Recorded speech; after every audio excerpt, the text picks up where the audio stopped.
Bloodstained is back. Just played through the first game.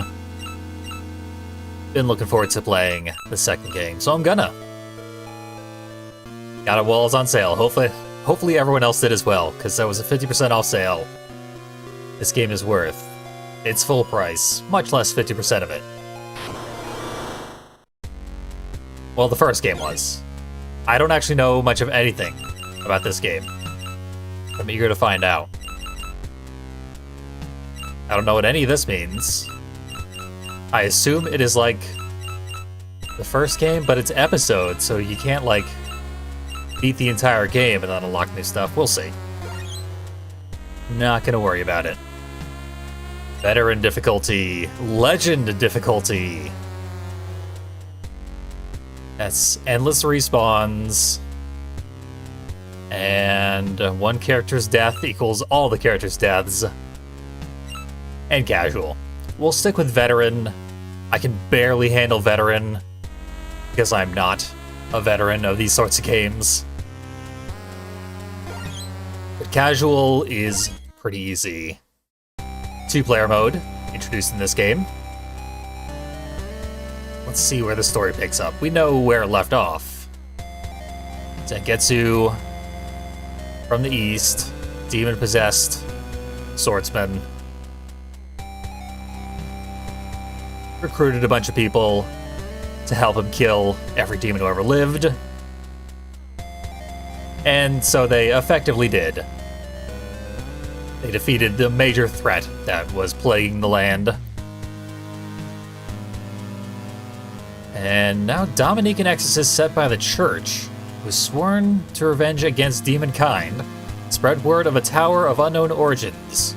It is said to be constructed using methods once thought impossible for man to achieve. It was known by the church as the Demon Tower. Fair enough. As if called forth by the tower itself, the demon's castle appeared once again. Is this the curse of fate, or the whim of the moon? Zangetsu's blade flashed in the moonlight once more as the demon's stronghold beckoned. End of the last game, we were teleported out of the east, from whence Zangetsu came. It appeared in this world. I don't even know if this is a continuation of that story. Could just be a whole new story. The whole new Zangetsu. That's how, like, the main game, Ritual of the Moon. Ritual of the Night, ish. That's its relative connection to Curse of the Moon. Ritual of the Night is essentially a, like, incompatible alternate telling with the same characters of a completely different story, though. So the two realms are incompatible with one another. Panthers are deadlier than they were in the first game. Learning that the hard way. I'm not even going to try to keep track of the entire lore of all Bloodstained games, because it doesn't make any sense.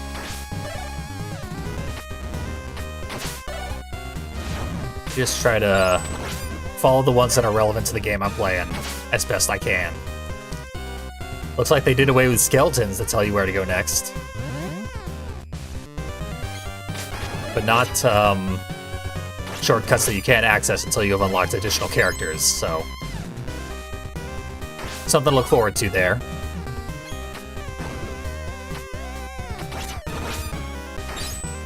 That is a pretty short tell. Surely this candle's gonna try and hurt me? No, it's a nice candle. Probably a checkpoint candle. Which is nice, the first game didn't tell you when you got a checkpoint. I like that touch. I love the sprite work. The first game had fantastic sprites. So far, these are all better. Just better. It's written in blood on a nicely laid out signpost, anyway. Had everything on them but ink, so they just smeared blood all over it. We're not going to read it directly. Zangetsu's going to paraphrase what he's reading and tell us that sub-weapons can be used with Y. And it costs ammo and blah blah blah. Same deal as the first game. Keep giving us chains. Surely Zangetsu has some new sub-weapons in this game, though.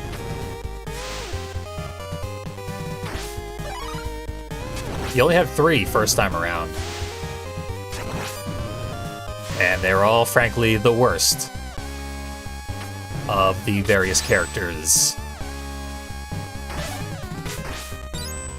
We would have saved one room if we could have flown through a hole in the wall to get to that other door. There's the scroll. Cracked floor is terrifying. Feels like I should be falling through it, but I'm not. There's a secret route in the first room of the game, which appeared to be related to a floor that looked flimsy, and maybe one of the characters can break through it. Aha! Their hitbox spreads out when they open up.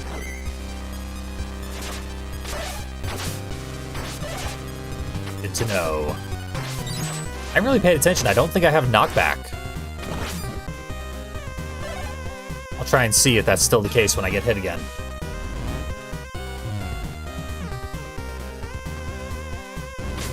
Yeah, I said while I was playing the first game that it appears to be like a Castlevania 3 Chronicles. Because Koji Igarashi, since he's taken over the Castlevania series, has enjoyed making games that are remakes of old games that he used to like a lot in the Castlevania series. And both of the times he did that, he called it Castlevania Chronicles and the Dracula X Chronicles. So Chronicles is his code word for, you played this game before, but not in this way.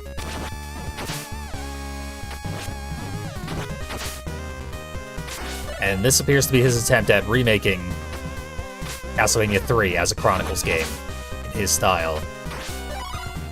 Which is cool. I never played Castlevania 3. Or 2. I played some of 1. As I was preparing for a Let's Play of a game that was a remake of Castlevania 1. And so I have done. Long ago.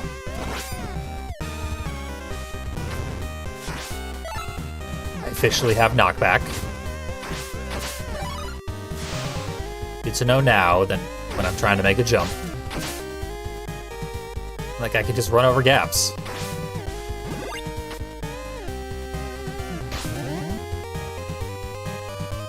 Is this a new thing? Nope. Just these again.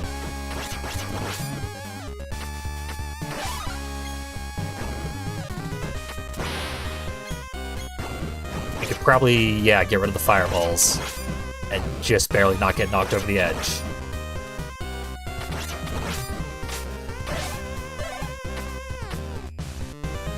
So clearly, Ultimate Mode is not the canonical predecessor to this game. In Ultimate Mode, Zangetsu gets a ton of upgrades. Just permanent new character abilities, Mega Man style.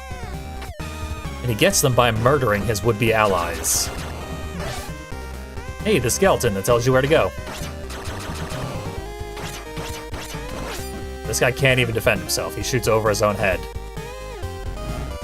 Shoots over my head, and then it lands behind me, and the shockwave doesn't get to me. That's a lot of health refills.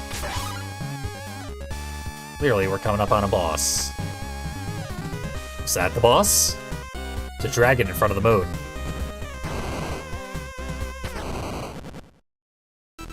The first game, I had seen a bunch of speedruns of it before playing it. This game, I've seen partial speedruns, but I've never seen it go all the way to the end. I've never even watched the entirety of any of the speedruns I started to watch. I think this game is a lot harder than the original. The people speedrunning it kept screwing it up real bad. Going miles over estimate. just generally having a rough go of it.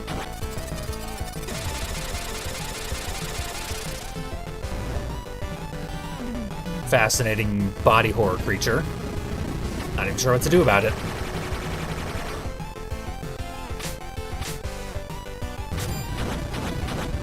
Highly reminiscent of the double dragon from the first game. But a nice simple pattern that I can manage.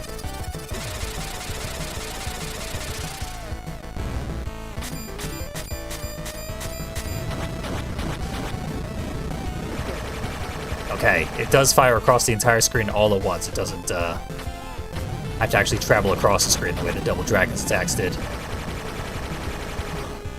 And I'm out of sub-weapon ammo. Got one hit too greedy. I only get like 2 hits here. Not even. 0-ish hits. Damage him down. And await some kind of desperation attack. Or not. Someone can appear from off screen and murder the boss. That works for me. A kill's a kill. Who's our new friend? But yeah, what I was suggesting earlier is this is basically a completely blind playthrough. I know the identities of the characters, more or less. Really, I just remember the last character we're gonna get, because it's a very cool character. But you would know that if you just looked at the screen on the Steam page. They really want you to know about this specific character.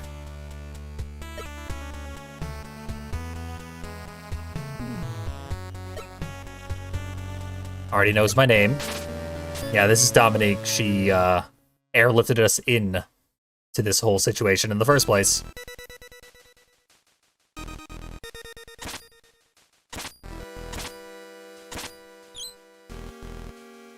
And yeah, now we can switch back and forth. Tutorials exclusively for if you didn't play the first game at all. Spear with X. High jump, so this is Miriam. Vertical strike with the up and X. And, oh god. We have Hollow Knight abilities. That might make for some difficult platforming. Excellent map screen.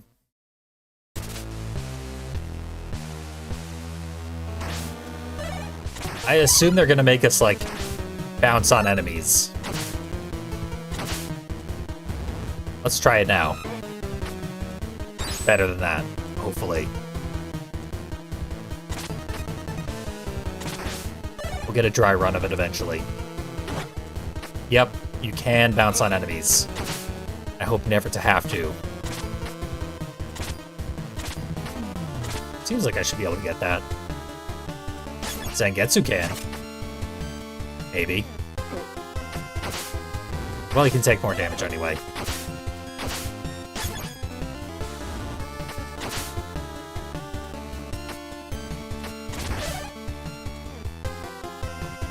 I assume Dominique here is inspired by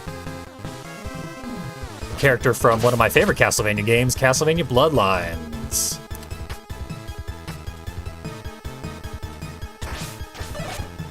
Bloodlines has a character, I forget his name, but he wields the Alucard spear. And as you can imagine, it's a spear. He can high vault himself upwards through platforms and stuff. Go routes that the other character cannot. Oh, wow. I can just spawn healing out of nowhere. Whenever I want. I like this character. The guy in Bloodlines can't do that. Although, the guy in Castlevania Chronicles, Simon Belmont, can. There's a sub-weapon in that game called the Laurel. And it allows you to instantly recover HP. As long as you're holding that sub-weapon.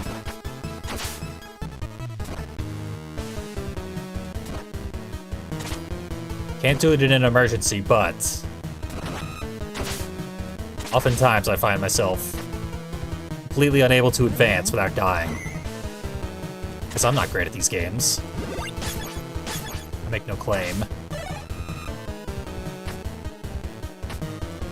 Oh, I'm not big enough to jump over here? That's weird.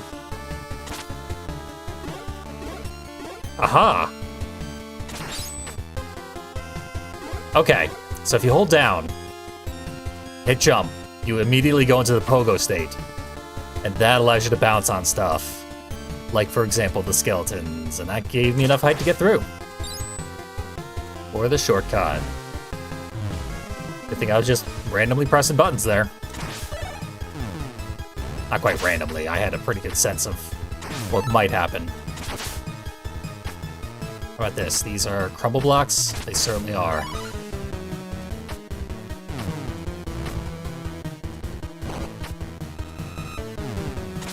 They give you a lot of leeway on those crumble blocks. Oh, wait for it. Really disgusting spider nests.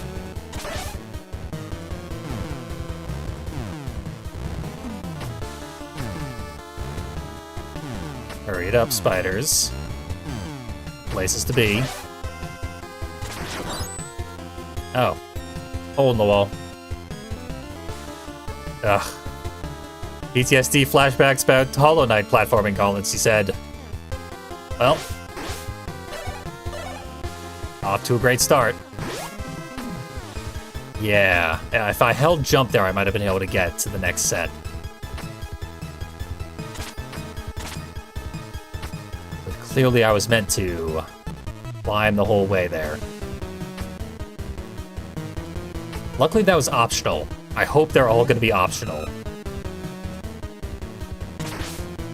So I got a lightning bolt, I got a skewed plus sign. What does this do? Oh, that is pretty much the exact move from Castlevania Bloodlines. That allows you to vault upwards. Hence, I can do this. Because I played Castlevania Bloodlines, so I know how to use it. That saves me walking another handful of steps. I'm trying to think of what the little symbol is meant to indicate. Little tornado. This character has a ton of sub-weapons. And so far, they're all really cool. Does more damage than Zangetsu. Once again, it appears Zangetsu is the worst guy in the game. As punishment for being the main character.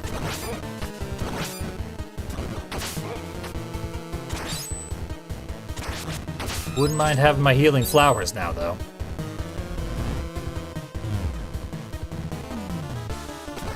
How's this work? Honestly, I'm still not sure. There we go. It drops a wind thing downwards.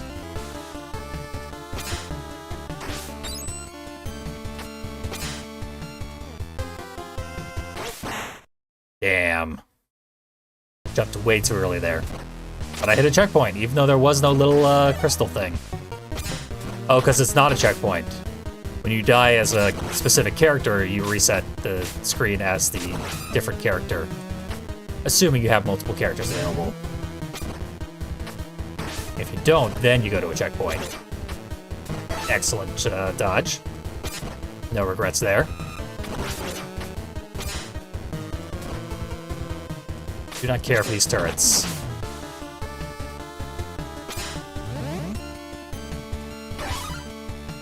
Oh, I can't get that. Because my jumper is dead. And there's a Mega Crystal for her.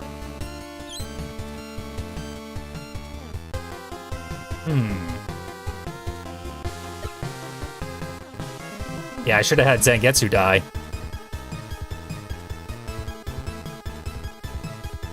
And I think I will.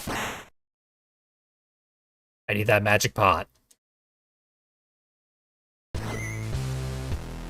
Not sure how far back we went, but however far, it's worth it.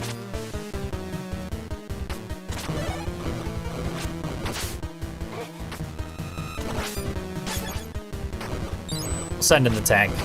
These enemy patterns are pretty easy anyway.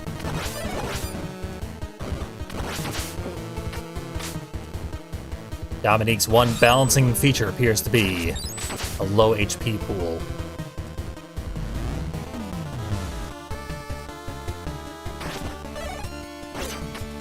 Her little profile pic looks like Bayonetta, which is a good thing. No one would complain about that.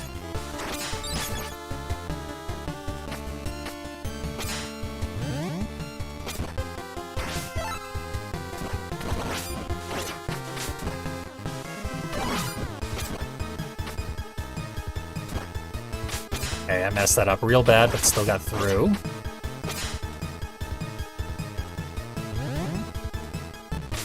Here we are, right where we left off. Not much lost.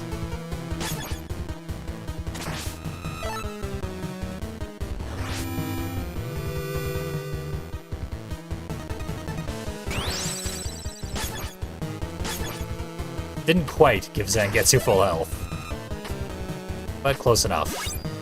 That's what we're here for, though. Increase our ammo cap. Forever. Don't want to miss that. Now I have the lightning ability that I haven't tested out yet. Oh, it goes up. Sure, why not?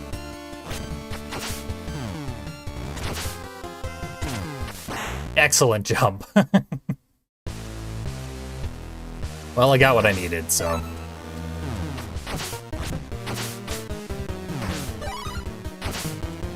We'll see if we can hit another checkpoint.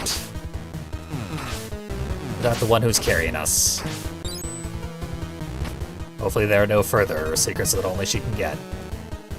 Usually they have one permanent upgrade per level. And I didn't see it in the first level. I'm not sure it actually existed in the first level. I seem to recall the first level of the first game not having one.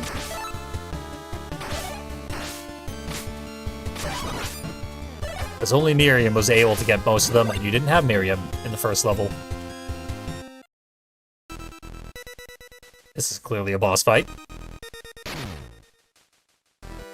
I mean, not there, but... somewhere in the steam.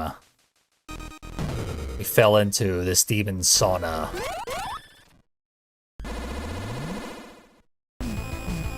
The butterfly monster.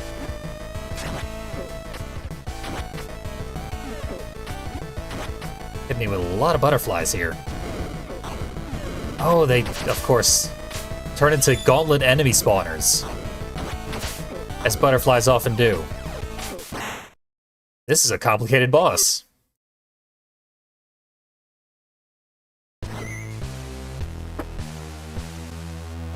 And a big punishment for death. Let's see.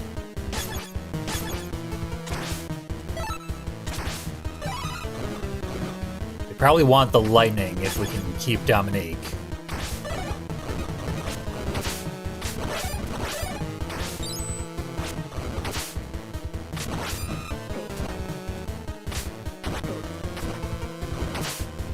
Medusa heads bouncing up through the floor. I positioned them poorly.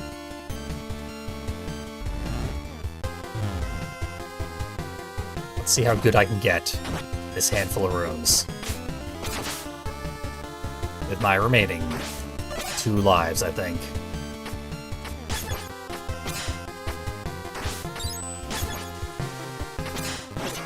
Use weapon ammo.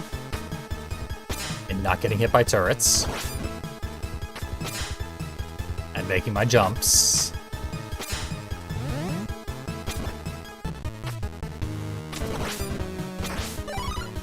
I think that's a scroll next to me. Whatever they can drop for me for Zangetsu, it's not as good as what I have.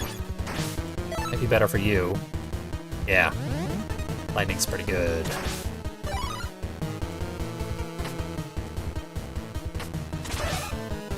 Now the resurrection is interesting, but I don't think especially good for me. Given my lack of HP, though. I think I gotta fire it off. Yeah. Get Zangetsu back on his feet.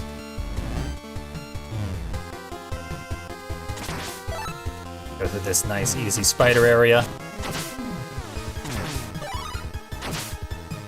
Should have known it'd be a bug-themed boss.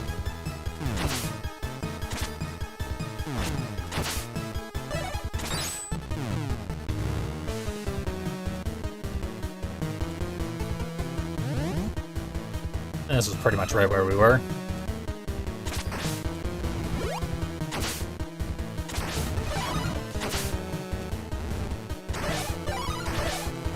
Excuse myself from there.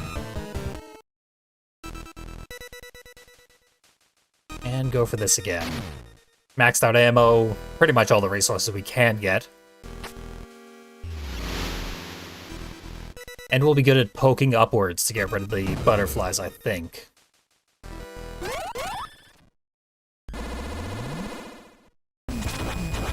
Oh yeah. Excellent choice for this boss.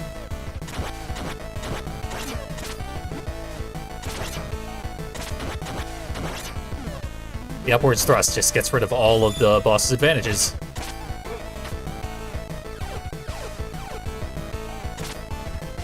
Until the angels show up.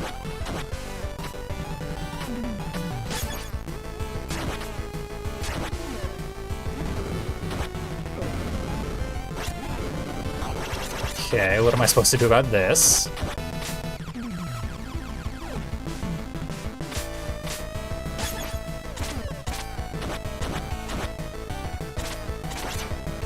Save Dominique at all costs. There we go.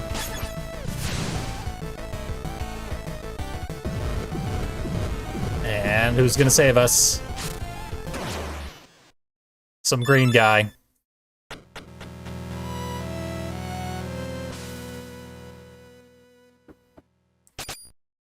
It's a pretty dangerous boss. But not very much HP, and constantly vulnerable to getting poked in the butt. From beneath, with a spear. Someone who knows Zangetsu, which makes no sense because we got teleported here after the end of the first game. Maybe we got teleported here years and years and years ago, and we just fought in the war since then and lived a full life. Or maybe the first game is just not a relevant story to this game.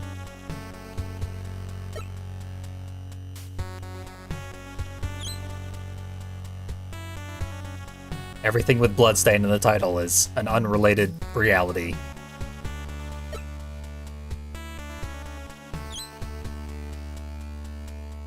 Dominique and Robert at odds in this very dramatic moment between sprites. She is absolutely needed in the battle. She's probably our best party member.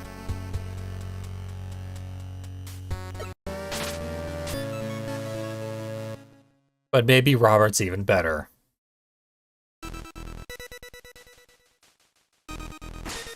He does have a gun.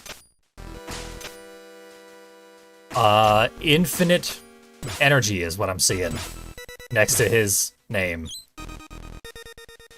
So sniper shot with X. We can go prone and crawl. Wall cling. And wall jump. We do slide down as we're clinging.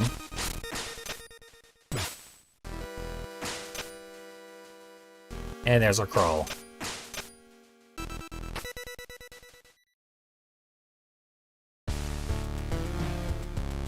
Robert seems pretty functional. Dominique trying to get on his good side, no such luck. He's a real hard ass. Okay, we only had infinite weapon energy because there's a little tutorial on how to use Robert. That makes sense.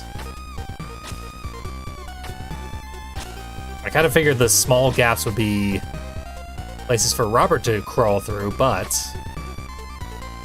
there's a small gap, and we cannot crawl through it because it's not on the ground. I mean, knowing this game, there might still be a way to crawl through it. But I can't figure it out.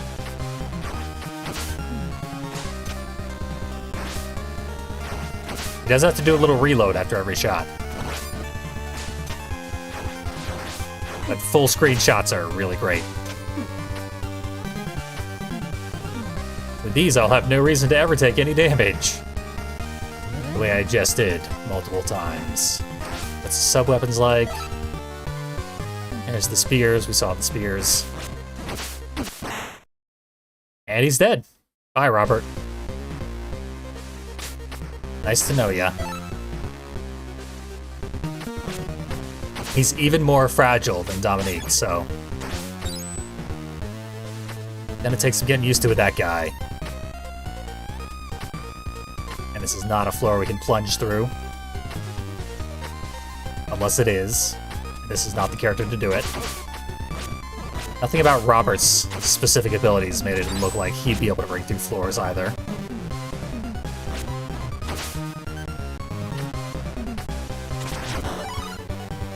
Hey, money.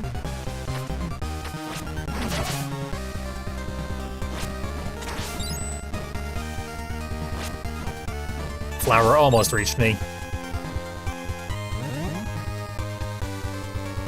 Yep, there's a shortcut for Robert.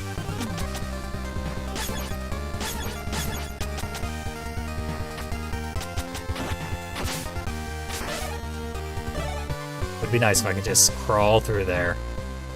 Only Robert has little enough dignity and is willing to crawl to get anywhere.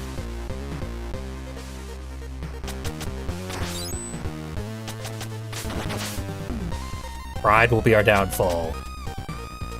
If we learn nothing from Robert, let that be it. And his noble sacrifice several seconds after meeting us again. Excellent use of violence there. This guy's missing slightly more health.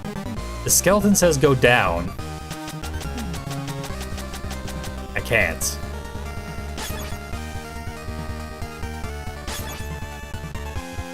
What if I went like one of these? Yep, that'll work.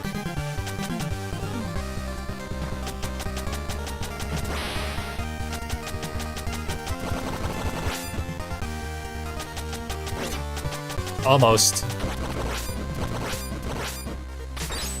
This better be a good route, because that was costly. Takes us right to a checkpoint. That's not half bad. Healing. That's exactly what I was hoping for.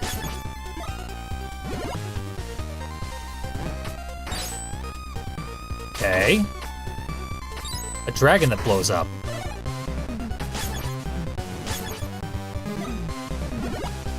One more healing, and we should be fine for dealing with any number of dragons that blow up.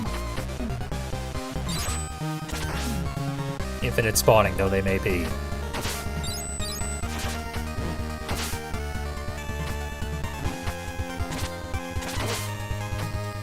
Man, they blow up immediately after they get hit, too. Yeesh. Well, now it's just Zangetsu. This is a checkpoint, we're fine. So fine. What are you even supposed to do? They move as fast as you. Once you're inside the sphere of their explosion, you're dead.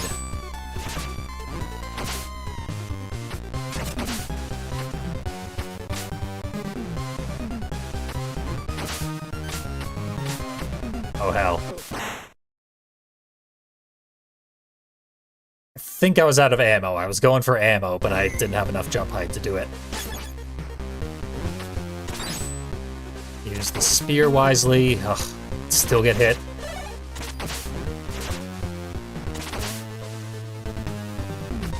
Do not care for these things.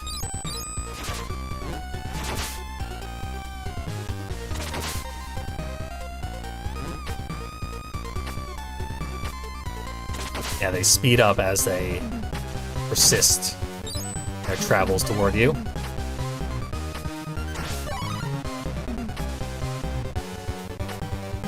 Oh, I'd have to have the pole vault ability to get up there. Yeah, no one else can do it. Actually, smooth moves, Robert.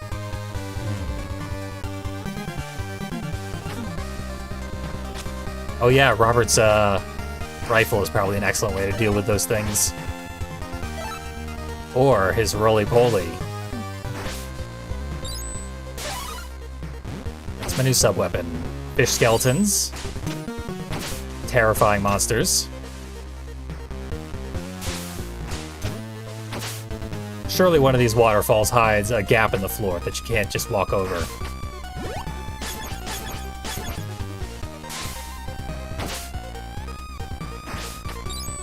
I'm gonna try to walk over it. I'm gonna be dead.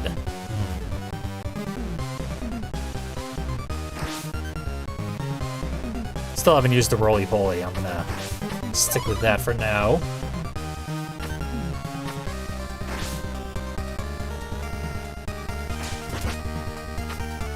Do not have the ideal attack method for getting rid of these things. Dominique will suffice with three-way attacks. And there she goes. Bye, Dominique. Well, I have the chain this time. All's well.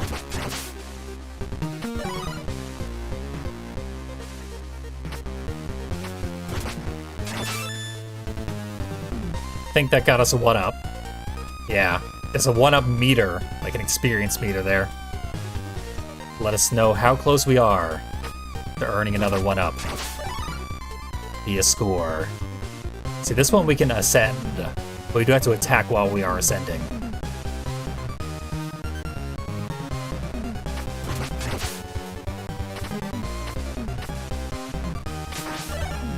That might be a health upgrade that I simply cannot get right now. Actually,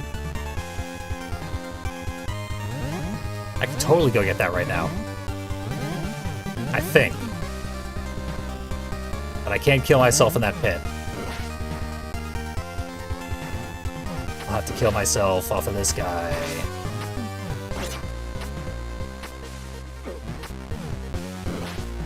The bush creature. Maybe there's a pit over here somewhere. Nah. So now Dominique should respawn at the checkpoint. And I screwed it up again. And I don't think those candles will ever respawn. Robert, it's a job for you, my man.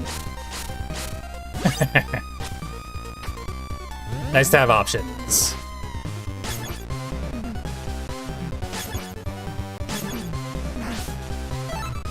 Okay, grenades. Grenades are gonna be good. So I can do that. Grenades are expensive, though. It took almost all my weapon energy. Stab right through a brick wall. Dominique's got a hell of an arm on her.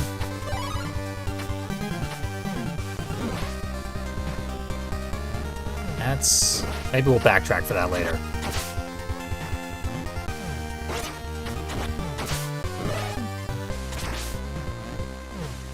It seems like the only thing they've done to try and make Zangetsu anyway balanced with the other characters is give him a lot of HP.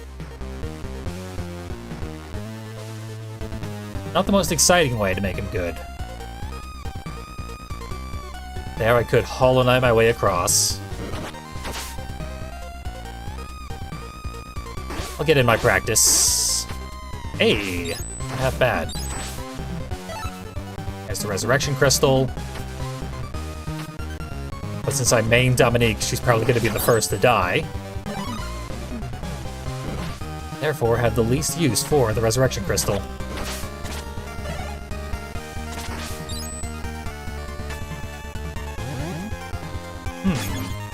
What's your deal? I'm gonna guess that shield is bulletproof.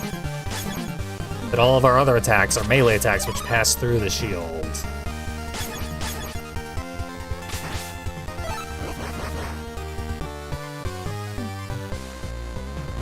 Maybe nothing passes through the shield, let's see.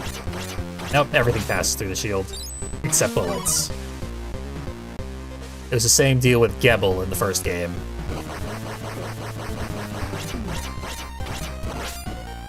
Can't attack again until his explosions have finished crossing the entire room. Which caught him in a bad situation there. Okay. A blob of holes.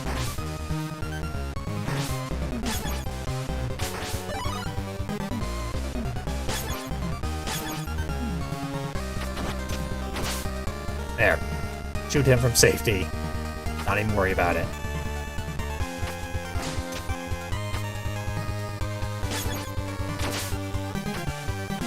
Good thing those don't explode.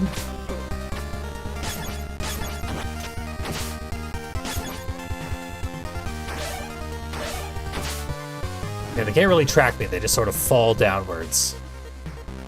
Once they start falling, they are in a stuck pattern. They can drift lazily towards me, but that's about it. We got a nun. I can see why Robert doesn't trust the church. Because they apparently employ blood nuns. There, we got an HP. Always need those. This is starting to feel like boss preparation. Not to be paranoid or anything.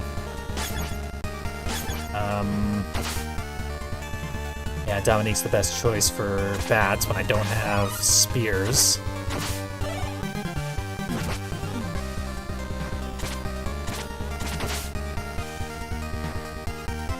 Song Resurrection, eh.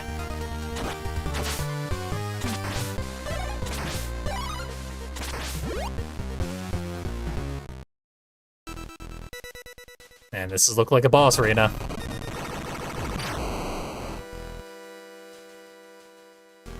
Some kind of demon train. How can I help you, demon train? Comes fire. Oh, you can hide behind this little platform.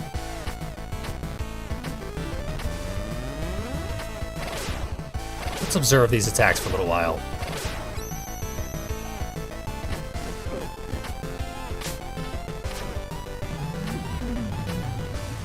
Right now, I need Zangetsu not to be dead, but he is. You cannot hide behind that platform to any effect. You can stand back there, but you'll still die.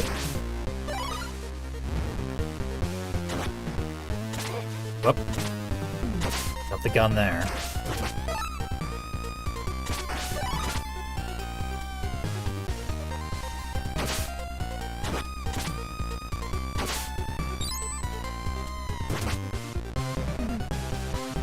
And here's the spear.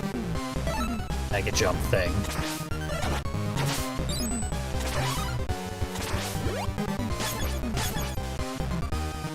Well, I know what the attacks look like. Don't really know what to do about them. I'm hoping maybe Robert can go prone behind this back platform. And that will be enough to avoid the fire?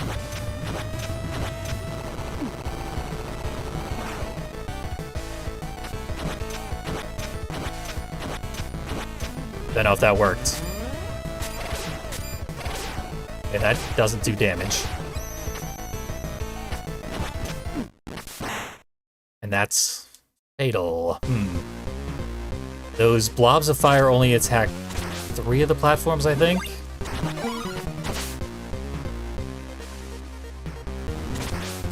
Very complicated. A lot to keep track of here. This boss is 3 bosses at once.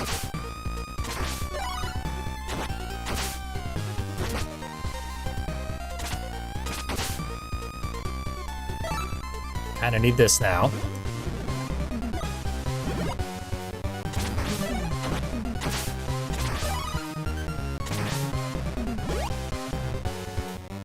This lot to do.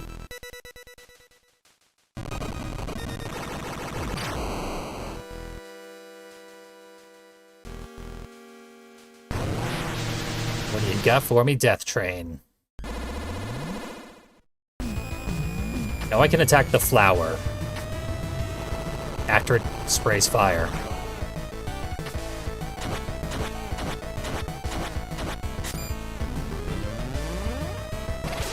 That's gonna go down, then up, then forward, then down. Here's the fire rain.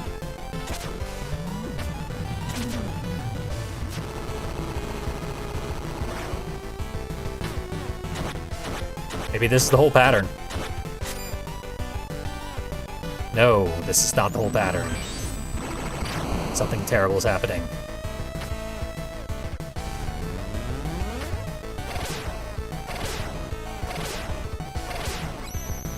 Okay.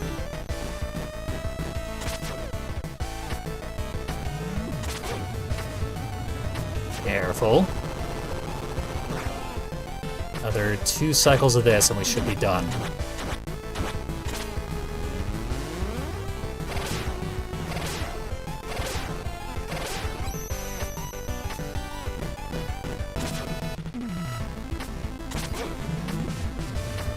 Probably down attack there. Did not take any damage. This should do it, I think. 1 HP left, of course.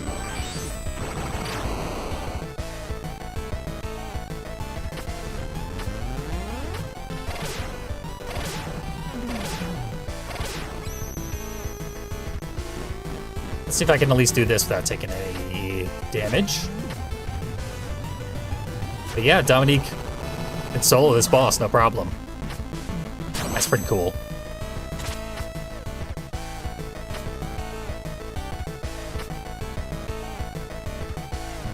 Nice, we're outside. Phase 2. No, new friend. To prevent any phase 2s from happening.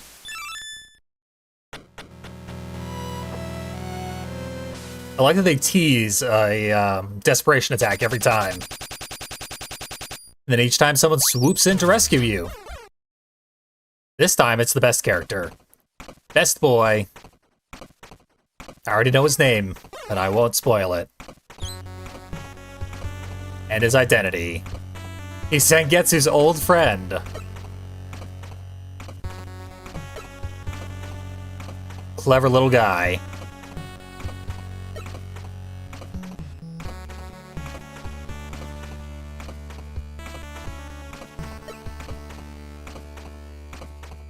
He's not talking to us.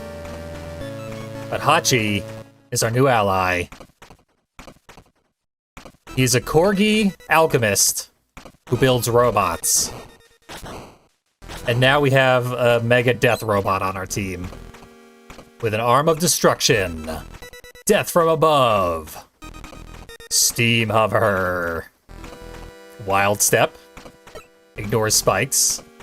And our power-up move is invincibility. Just temporary invincibility. There we go. The robot becomes completely indestructible. Yep, there's our slam move. Here's our hover. We don't even lose height while we're hovering. But it does eventually run out. It is limited by time, and that is it. And... Or any other move there? Nah, just ignore otherwise murderous floor types.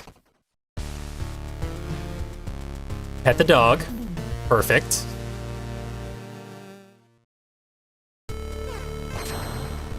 Yeah, Hachi is the last thing you would expect if you played through the first game and this game up to this point. Mega Ultra Murder Punch Dog. You don't see that coming. You'll note that we're one-hit killing all these ladies who took 2 hits with the other characters, because our Death Punch does significantly more damage than every other attack in the game. It's ridiculous in every possible way. Oh, he doesn't suffer from ice floors. He has specific little spikes on his feet to avoid ice physics. As if he weren't good enough already.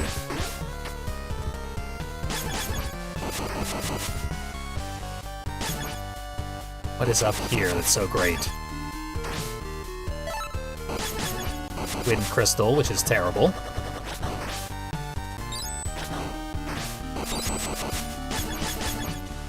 Can I crawl through this? No, it is not actually a gap.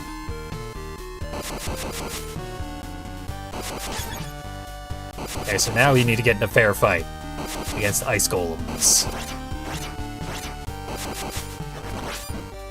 Which we don't even really need to dodge because we can fly.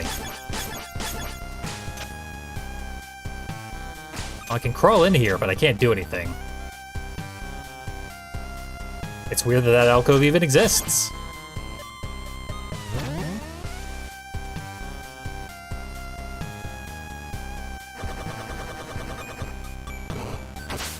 It's been getting used to learn how Hachi works. Because this is a lot of character to handle compared to what we're used to. This is clearly way too cool to be pointless, but I don't think I have any crystals that can manipulate these colored orifices in the background. These are the same colors that represented the characters in the first game. Miriam, other guy, and third one. I mean, Al and Gebel. At the end of the first game, they had a little, unique challenge. Okay, we can't actually hit the rats. Just like elephants, our greatest enemy is the mouse. But watch this. Spikes cannot harm us.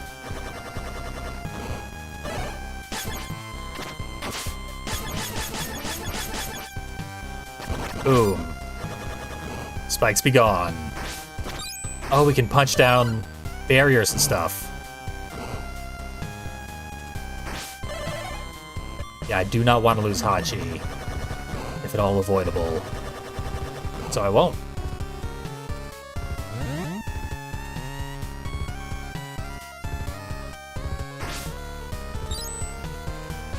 Okay. I don't know what that snake's up to.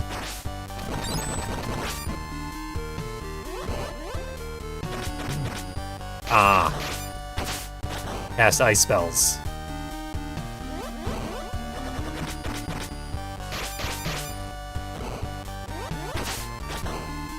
Unless it's dead. And we can just fly over this gap. This is our Gebel equivalent.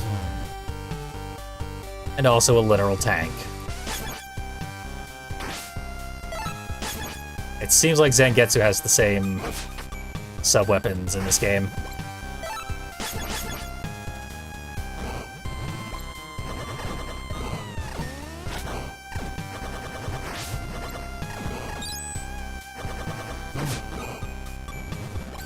We get a little bit of knockback when we get hit. Just the tiniest bit for balance purposes. Here's a checkpoint.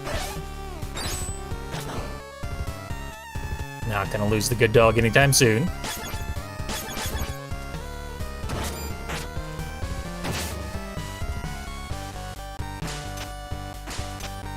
There's actual pushback if I fire this weapon. It's like BFG thing. I should probably get that now. This should be a bunch of potions, yeah.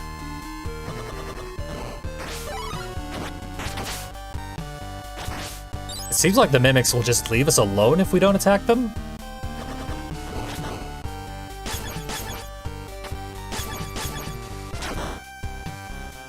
Hey, money.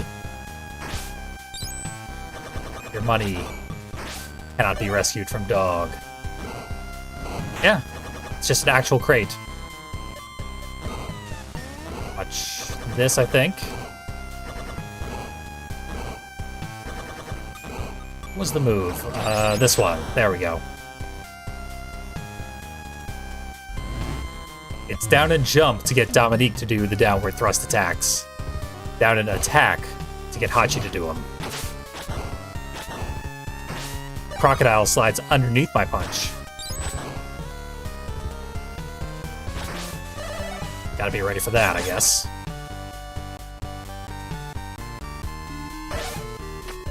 Oh.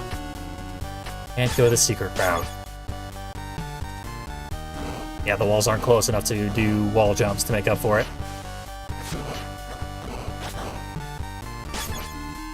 Okay, fine. Need someone else to kill you. There are fish in the background. Gutted fish back here. The monsters we were fighting look like snakes, but...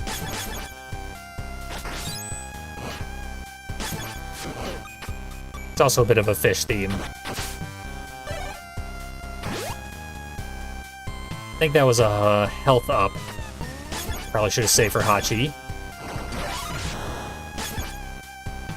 Or I should have just ignored that entire area by leaping through the ground.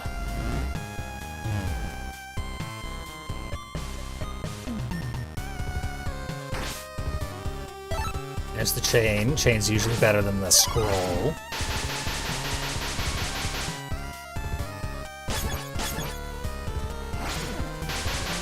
This is a Robert thing.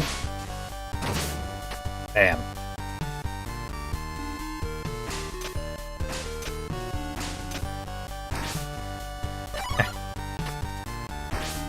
Still learning the timing on Robert's attacks. Still my most underutilized character, and probably will be for most of the rest of the run. Because the last guy is the best. In every possible way.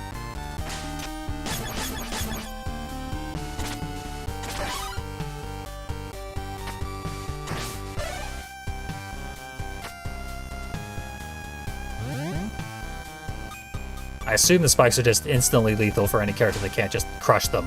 Hey, an anti-Robert. They have Roberts of their own now.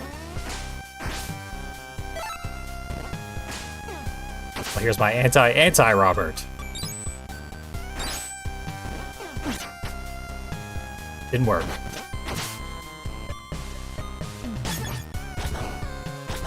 Can't punch through the crate there, as flimsy as it looks. That should be HP. Whole lot of it. And hit this guy. Yeah, only Robert can hit that guy.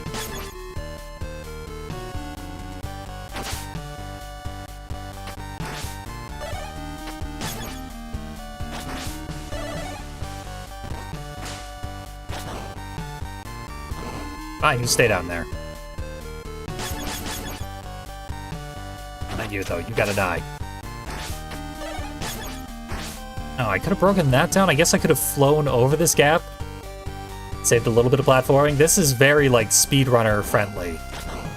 I assume they recognized that the first game had a pretty active speedrun scene and played into it here for the sequel. Because there are a lot of decisions that are clearly made to just, like, get you to another room more rapidly than you otherwise would be able. Don't quite know what to do about this.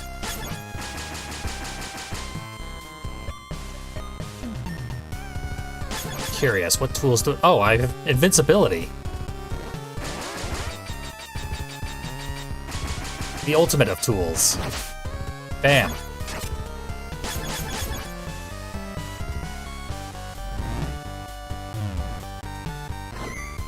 There we go. I don't even have to think about puzzles anymore. Just power through them, because I literally cannot be injured. Not this obstacle, though.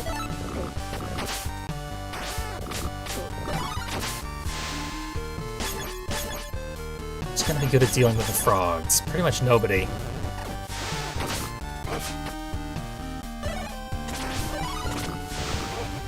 Dominique is best suited, but she's about to die. Yeah.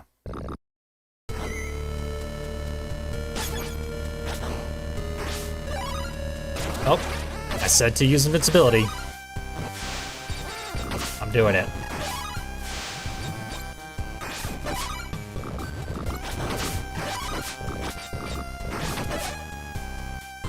Pretty much the only returning monster from the first game is the frogs that fall out of the sky. Let's see, I think I need specifically Dominique to get that. So that kind of sucks. And all my characters are beat to hell. Dominique holds the resurrection spell.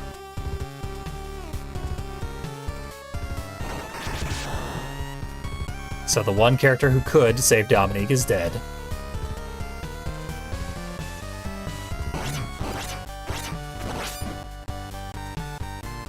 But Hachi to the rescue again. You don't have to leave this behind.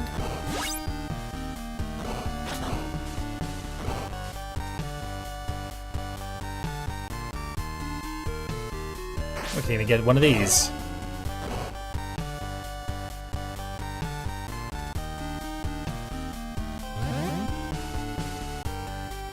Okay.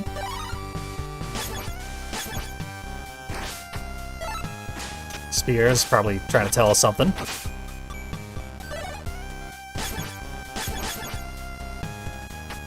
Yeah, all my characters are so beaten up.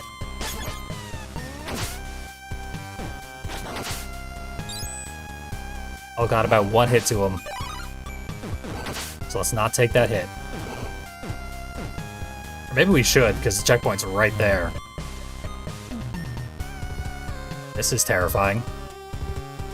Let's see how Hachi deals with bosses.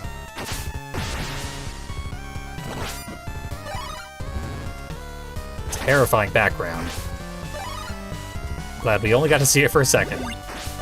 Surely, nothing bad will come of it. See, it changed. There was nothing to worry about in the first place.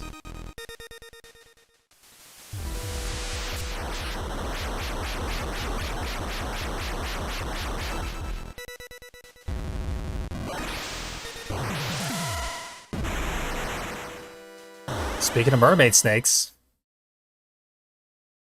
I think that's what we're up against, although this one has a horn, so can't be too sure. Our robot will short-circuit if we stay on the ground floor. Missed my chance to dodge the damage. I guess I could have shielded.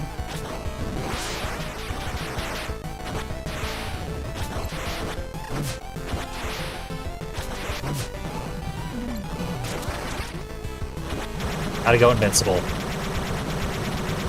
Just punch right through the boss. Full of actual blood. Punched her head clean off.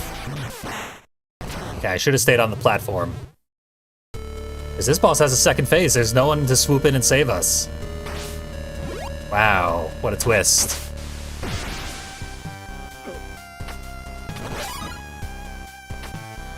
Never got to see those little spinny guys stop spinning. That's adorable.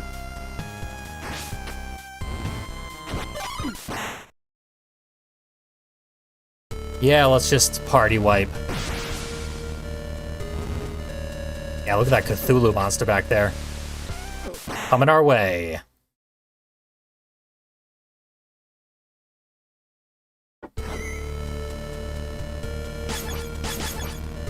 So now we have all the Hachi in the world.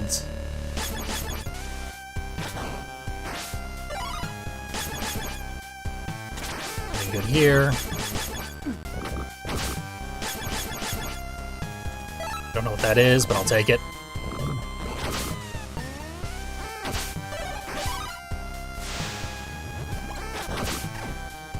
Okay, the frogs do a little jump as soon as they land, which puts them at punch height.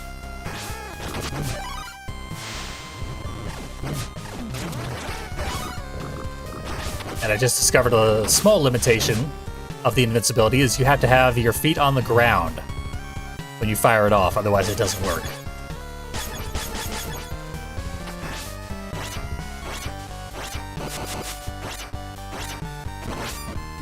Oh, it doesn't even reach all the way across the room. Nothing to worry about.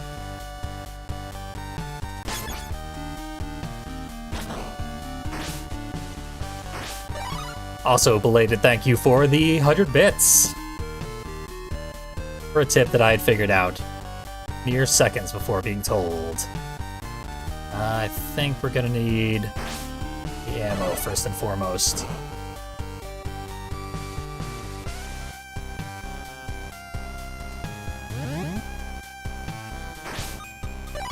This is pretty much right where we left off. Not sure how I would go and get that resurrection scroll up there.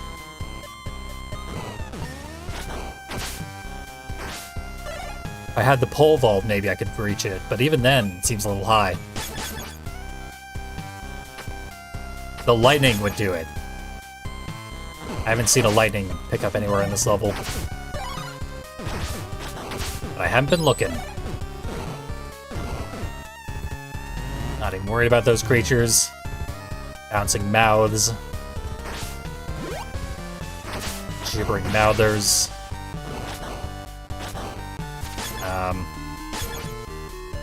Awkward. Can anyone kill the Tasmanian Devil? I submit that they cannot. There, finally.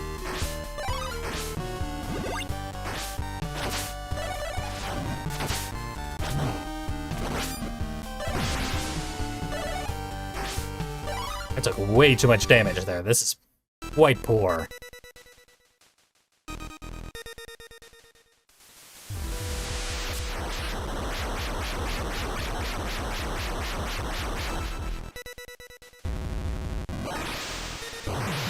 I never really got to see what the second phase is about before it killed me.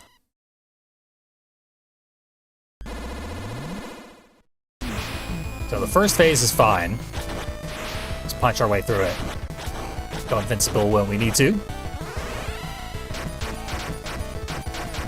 Should block the spikes.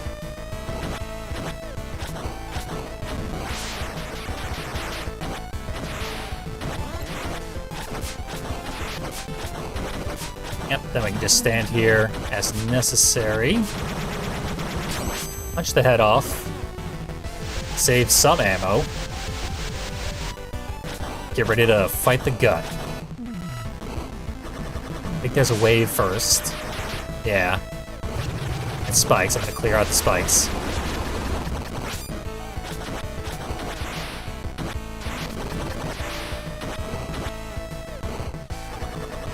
Same attack pattern, maybe? Nope. Rain vomit from a lacerated sky. Should have gone invincible there. Here comes the puke.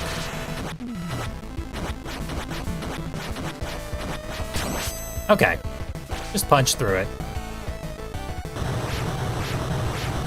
Saw a sword flying out of the corpse there. And I get that sword.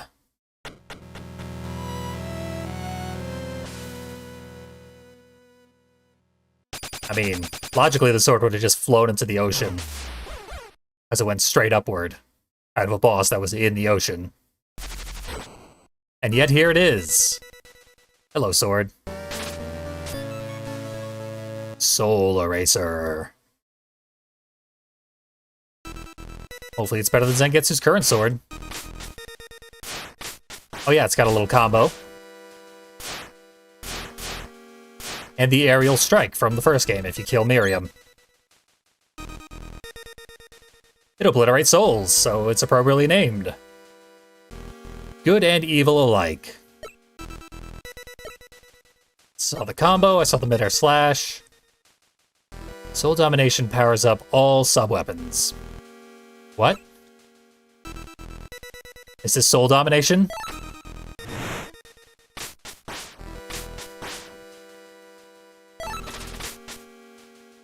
I guess there's like a Soul Domination state.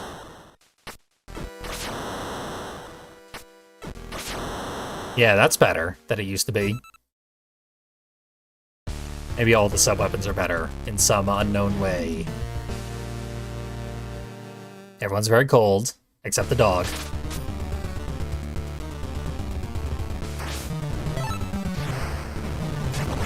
Zangetsu desperately needed an upgrade.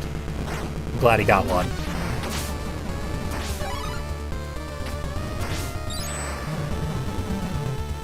Didn't even have to slaughter all of his teammates. In fact, he has, like, talked Robert out of slaughtering all of his teammates. Maybe this game has Ultimate Robert mode, where Robert just kills everyone that he meets. They all save him from having to do a second phase of the boss, and then he immediately shoots him in the head. That's the kind of guy he is.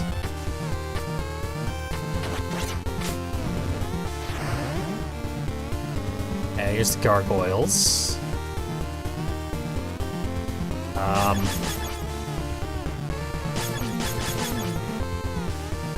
Just pull one of these. Or not. You can't start a hover in midair, it turns out. I thought I was trying to play this like Gebel, but no. Game doesn't want me playing it like Gebel.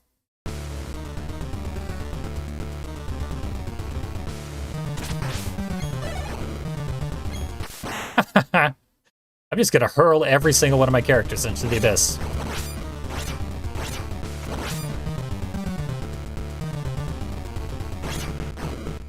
Dominique jumps too far, so I often misjudge her jumps. Saved by a candle. We have one guy left, and it's Robert. It's Robert mode, like I was just talking about. The world he wants to live in, where he is the only guy.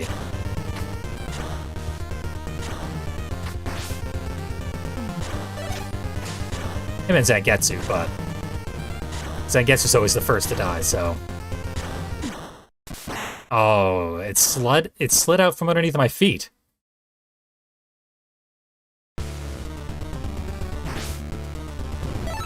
Yeah, my plan there was start falling, hover onto the next platform below me, and then continue platforming as intended.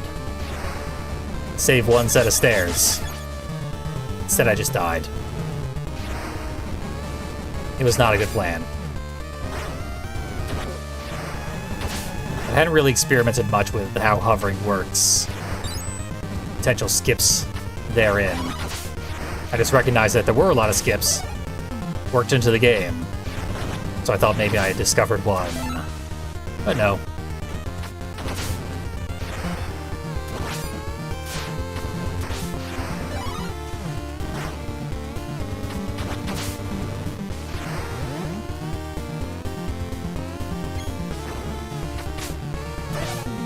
Gargoyles attack faster after their tell, which is interesting. It's honestly a good thing. Because the tell's otherwise so slow that it throws me off. Dominique will jump too far. Hachi can fly, so I have a backup if I miss a jump.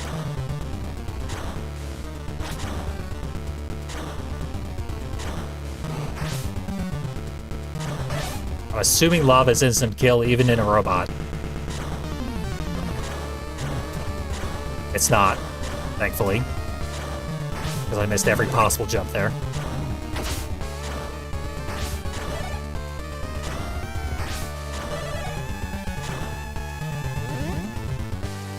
Okay. We have a counter robot. Oh, I know this guy. Okay, he improved his blast radius and accuracy, so now he can actually hit me. Wasn't expecting that, but we can compensate. Keeping Dominique around as a healer is going to be smart.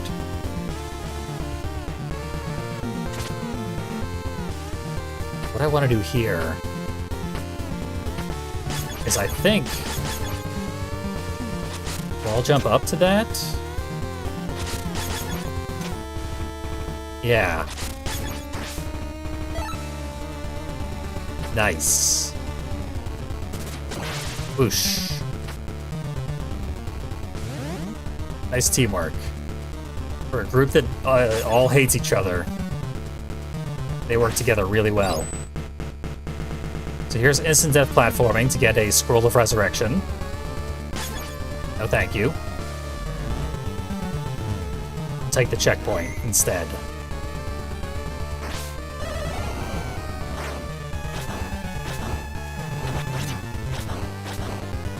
Okay, I can't hit the rocks for some reason.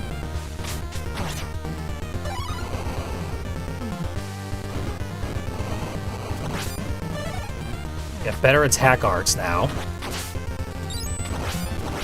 We're getting the Medusa heads out of there.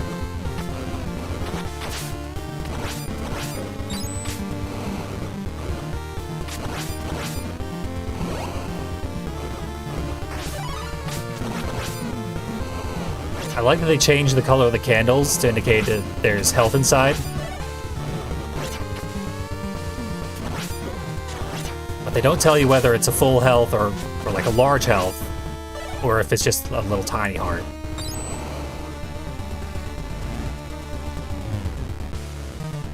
So I've made mistakes out of lack of preparation there a few times. Okay. EFG is always good. Probably Robert's best sub-weapon.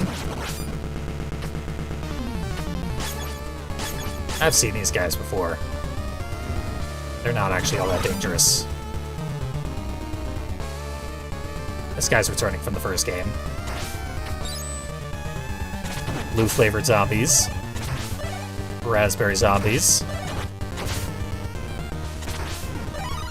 The red ones are scarier, and would have been more fitting with this level's palette. But maybe they would have just blended into the background.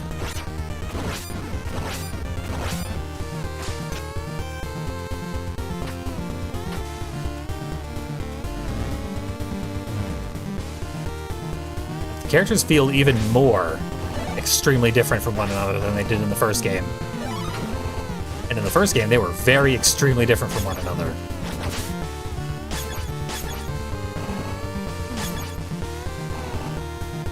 So that's pretty cool. There's a lot more utility compared to a game that already had tons and tons of utility.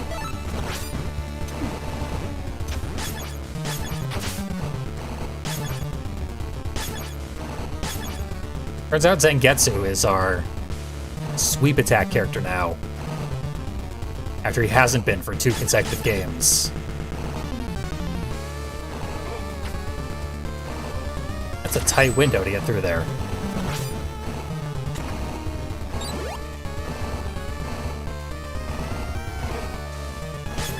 You don't have to, you can just do one of these.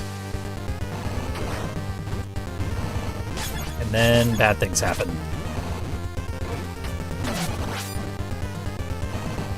Fish of Doom. This is only doable with an invincibility flight. Fortunately, I have a character who can both be invincible and fly.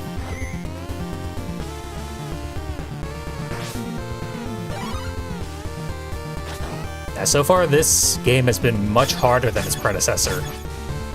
All my characters are frequently right at death's door. But I'm liking it a lot. It looks way better. It's pretty fun. I still don't even know what the plot is, so I can't judge it on that regard. I don't need to solve this. Interesting, you can't move whilst airborne. Maybe if I did this, then this. Okay, you don't get to get your air movement.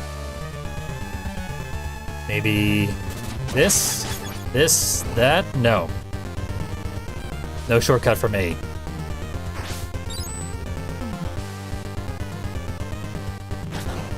Yeah, that much of the plot I have gathered is Robert hates everybody. Oh, bad eject there for Hachi. Tried to leap out of the robot to safety and immediately fell into a pit. Poor little guy. We'll get you resurrected soon enough. When I completely party wipe, which seems inevitable at this moment.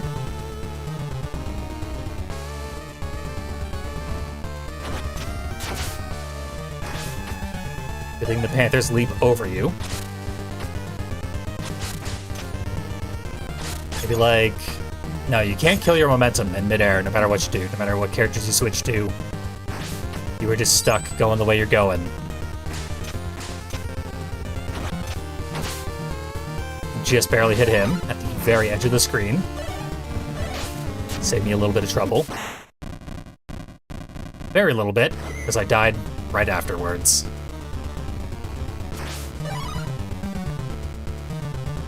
So now I need to actually time this somehow. Like that. But I only have one hit. And slightly less ammo now. And the enemy doesn't approach from directly forward, so...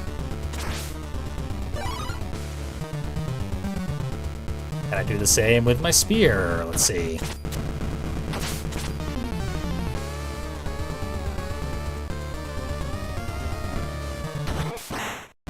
Oh, that should have worked. It didn't look like it hit me.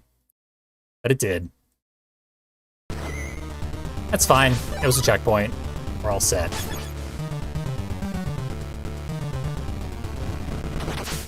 Can't even imagine what the plot explanation for checkpoints is, though. I'm sure it exists. But like I said, do not want to imagine it. Not a turn of phrase I actually hate when games come up with plot explanations for why you respawn after you die. Sometimes it's actually clever and good.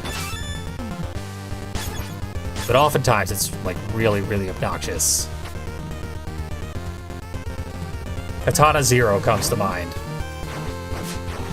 I hated that game so much exclusively for plot reasons. Gameplay-wise, it was fantastic. Just a really good game.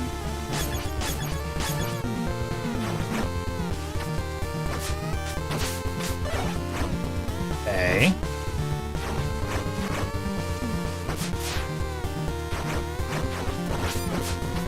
Ah, residual fire got me. I want to get the lion wheel out of here. Like that.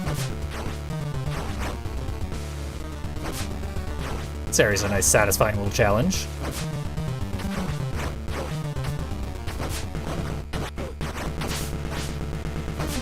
More or less.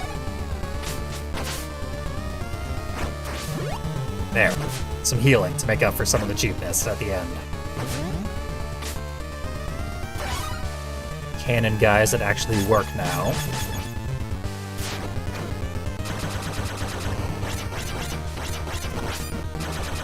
Nice. No damage there. I was really hoping for a heart. I don't think there's been a heart inside a broken wall anywhere in this game, though. Broken walls have all been cash.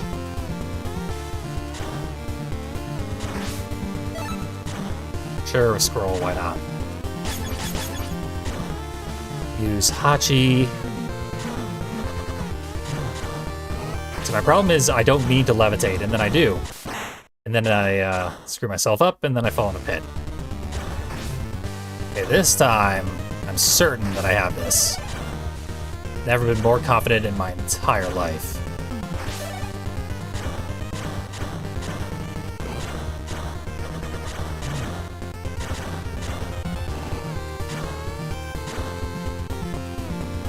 Okay, the fire did not decide to kill me. There we go. Health upgrade. Nice. Didn't give everyone a full heal like I would have liked, but it's all good. Something appears to be behind this fire waterfall. But the fire waterfall is so hot that even when I'm invincible, it deals contact damage. The implications are terrifying.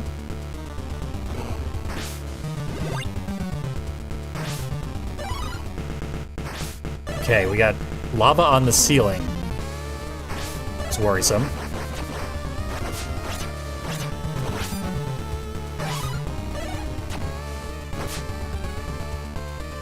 And a little vomiting angel.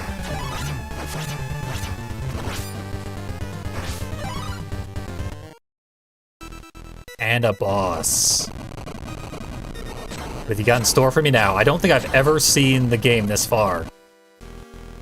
Like, not even in speedruns. Because this level is so hard, a lot of speedruns just die in this level.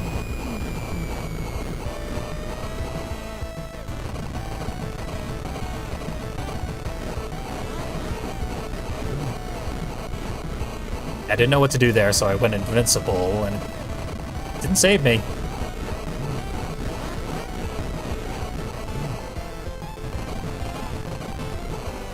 What is this boss pattern? Okay, it was vulnerable. Finally. Just barely dodged the angel fire. And the Geocities. This boss appears to be taking place in a Geocity. Of sorts. Let's see what we get.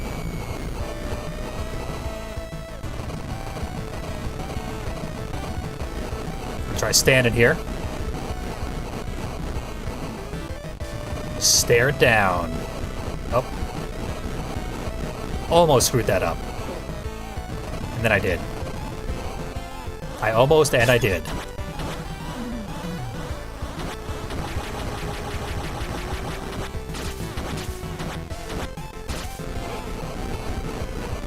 Oh, you gotta get out of there as soon as that attack ends.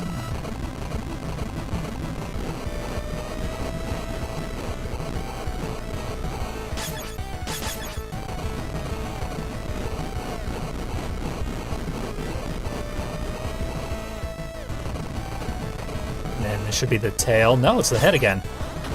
Lucky me.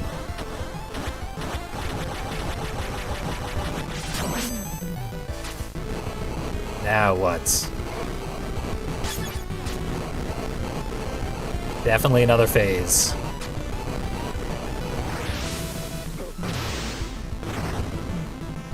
Okay. Just a desperation attack. I don't think the worm is going to do much more without any flesh whatsoever.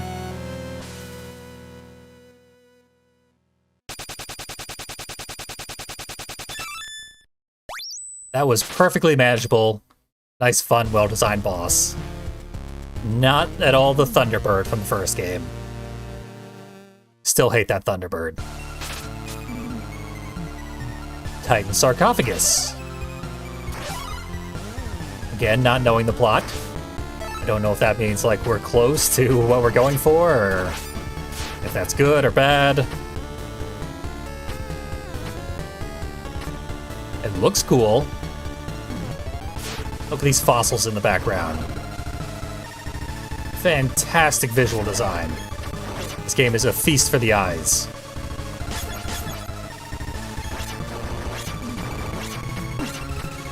By the way, this developer just recently, earlier this month, announced their next game. It's called Grim Guardians. And it is a Castlevania-like game. But it appears to be like the DS style of Castlevanias. So partially Metroidvania, but also some character switching, but you only get 2 characters. And it's built around, like, the co-op campaign. So you want to switch back and forth between those 2 characters. One of them is, like, ranged, and the other one is more melee. In fact, exclusively melee.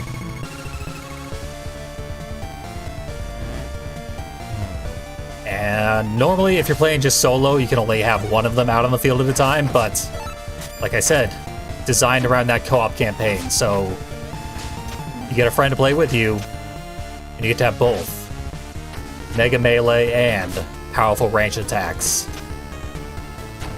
firing off at the same time. I don't like the visual style of it as much.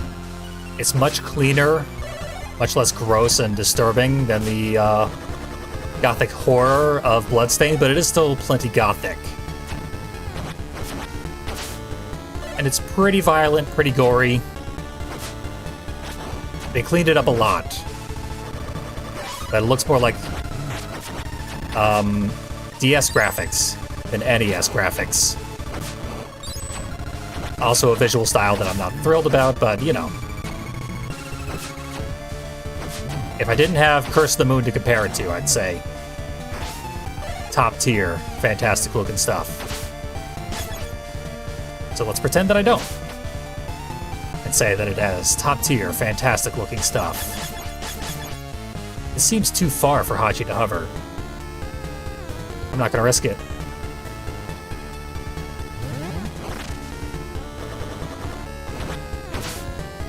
Okay.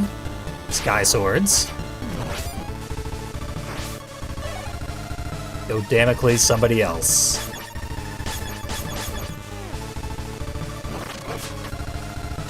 Okay.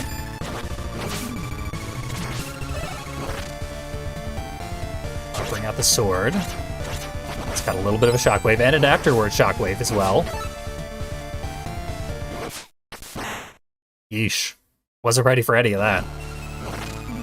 Just a bunch of new enemies here. Sword should be appearing. There it is.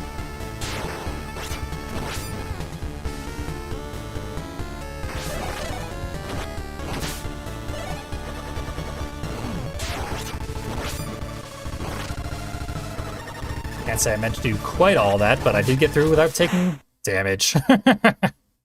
Famous last words.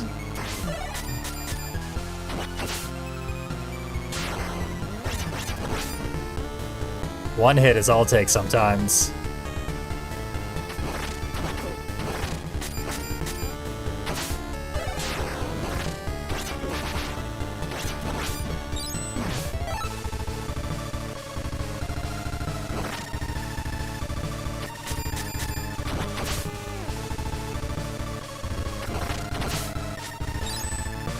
Okay. It let its shot there. Got ahead of me. Another thing that's like out of reach. There's so many extremely high platforms that it seems like, in fact, I know I can get onto them. They have fancy collectibles up there for me. And then I don't go up there. Can't figure out how. These like increase your jump height in a very weird way. So just don't jump off of them. But eventually one of them's gonna go all the way to the ceiling. We know that much, right?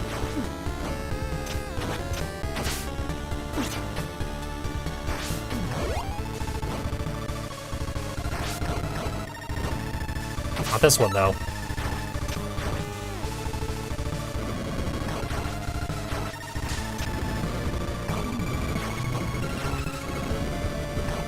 Jump it so it falls down and kill this guy from ridiculous safety. Move right along, sort of, but not really.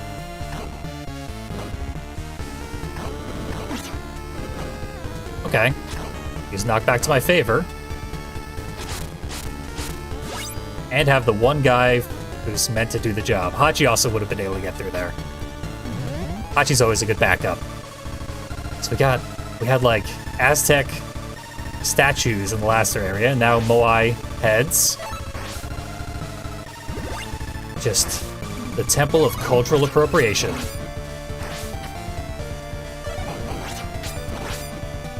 Who knows what they're going for here? I certainly don't.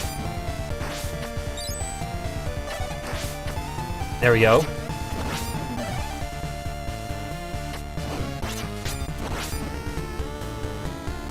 native people of where I live are also represented, inexplicably.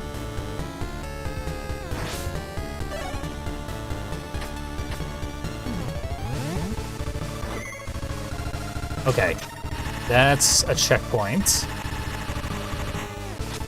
And that is a bunch of Yoku blocks.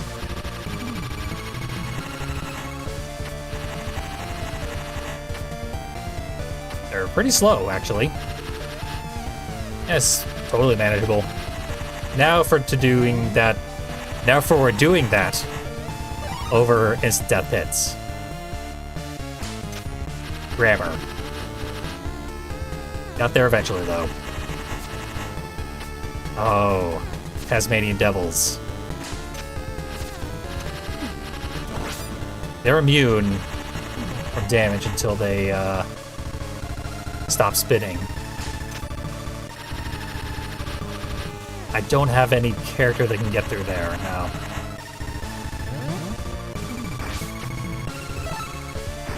Honestly, I don't see how any of the characters I have at all are capable of dealing with a lot of these obstacles we've seen for optional paths. There we go. Got a little Yoku block practice. The secret paths are much more complicated in this game. First game, they all made a lot of sense once you understood the basics of the movement patterns. The answer was almost always Gebel.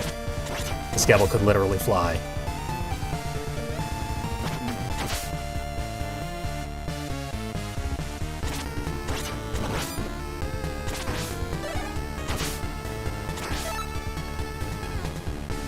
Tornado.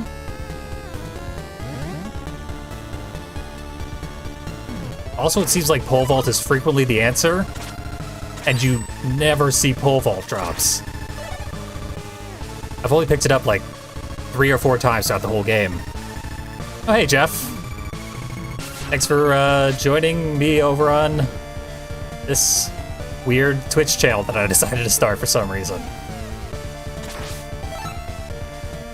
There's a pole vault. Haven't seen a ton of those. But yeah, we have a ghost who's joined us in chat. Appropriate. This gothic horror nightmare we find ourselves in.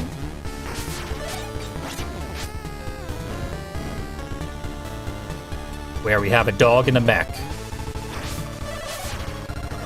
The ultimate horror.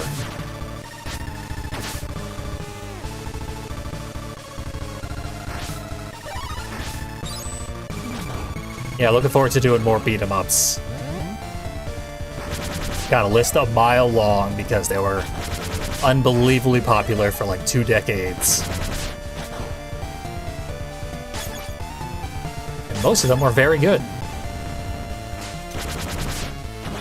There was so much competition that you had to do like really good stuff in the beat-em-up genre to stand out.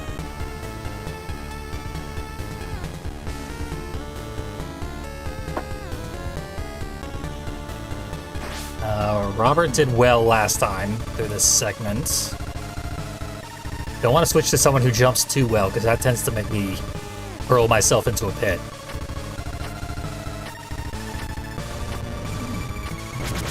There we go. That's how you catch the stairs. Just gotta kill this guy. For points. This game is a beat 'em up too.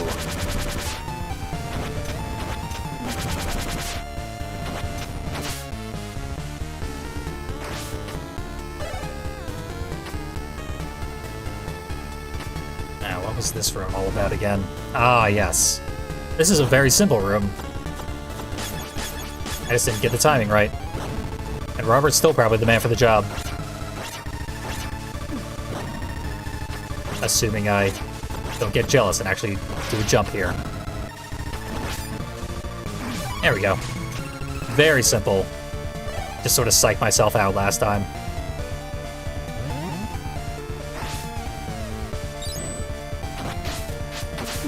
God, a different kind of ninja. Great. Let's go through the little secret. And switch to someone who can take more of a beating. And deal out more of a beating. I need that. I need that bad. Save me, red candle.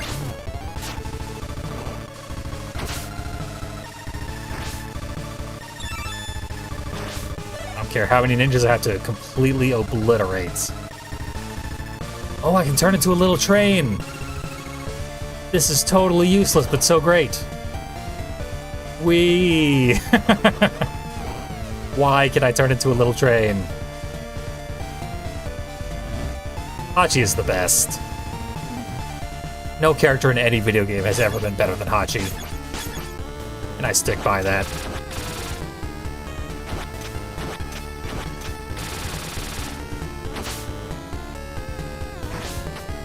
The Mummy Sphinx was not prepared for someone holding a gun just slightly outside of the stair range. And there's a checkpoint. Happy to see it.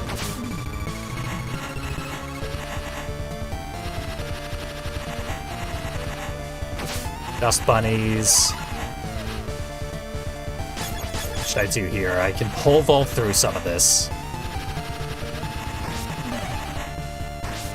Get a few extra little bits of ammo. I'm gonna just try and do this intentionally. Because that's probably the easiest, although slowest way to do this. I have all my characters, so every tool at my disposal to avoid taking damage.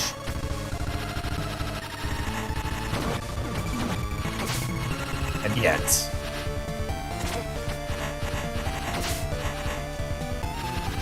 Hey, no more spores.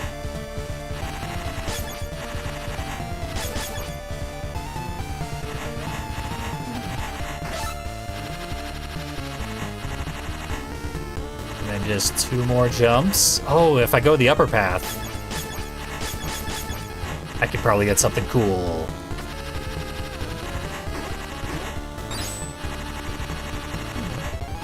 Let's see if there's something cool. Spiders. Spiders are pretty cool.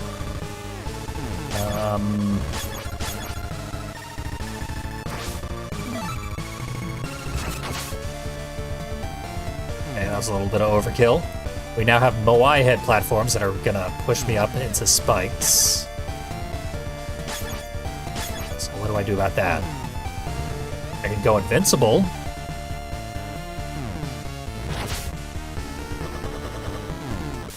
Or throw myself into a pit.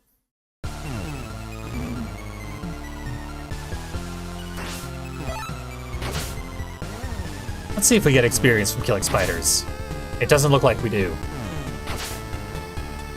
I think enemies that pop out as spawners don't count for experience.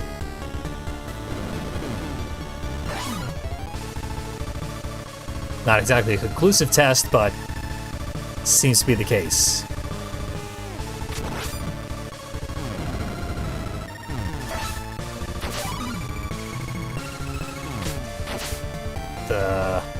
Use the head out of there. This is much less scary than it seemed at first. And becomes a little more scary, and then it ends up just fine. No Hachi. And I think we're coming up on a boss. Dominique is still the second best thing to a Hachi.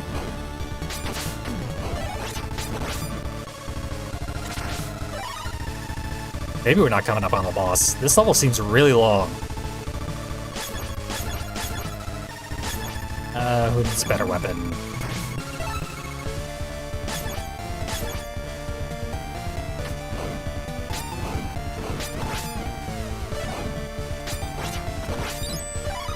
Yeah, 2 health refills in the same room typically means boss.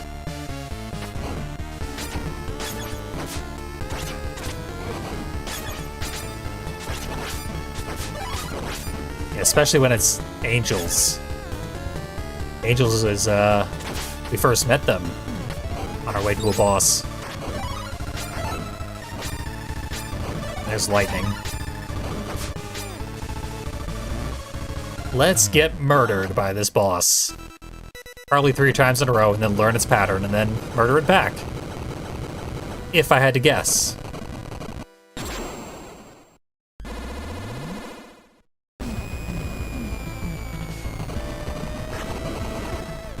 Okay.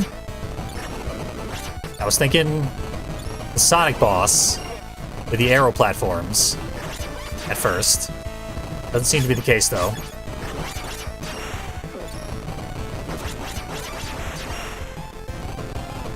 So I will allow myself to be lifted up here.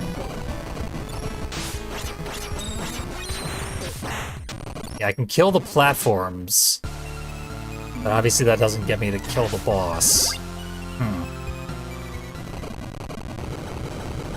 So look for where the pillar is gonna merge. Let's see if I'm able to actually harm the boss this attempt.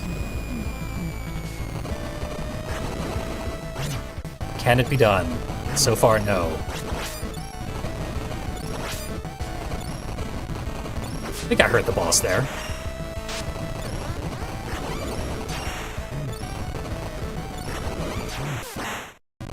Okay, there goes my robot. Rob, I don't like your odds. If I'm not mistaken, though, the boss does maintain the damage it took between attempts, so long as you don't actually use a 1-up. Yeah, I guess we're gonna try and break the Titan out of its sarcophagus next time, and then kill the Titan. But not this time. Against my better judgment, I've decided that Castlevania, which is definitely what this game is, no, Bloodstained, Curse of the Moon 2 is not going to beat me. Rather, I'm going to beat it. In fact, I already beat it once. And now I'm gonna do it on stream. Gonna get through this level and the remaining levels. And it's gonna be pretty rough.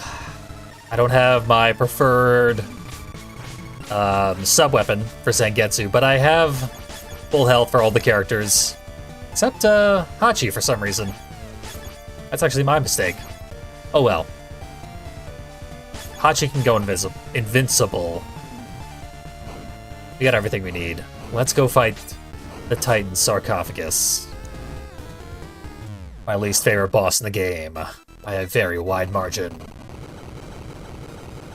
I already don't have the correct character selected, but that's easy enough to fix. Once I gain control, right about here.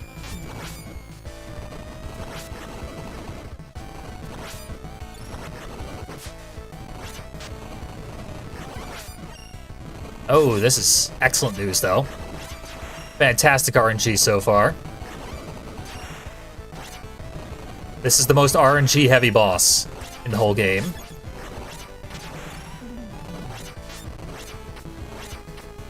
And it's going extraordinarily well. Much better than I could have expected. Top tier RNG for not having the correct sub-weapon on Zangetsu. Didn't get knocked off the platform. Let's get someone who can attack faster. Or harder. Either one, since the enemy actually did decide to line up with one of the pillars.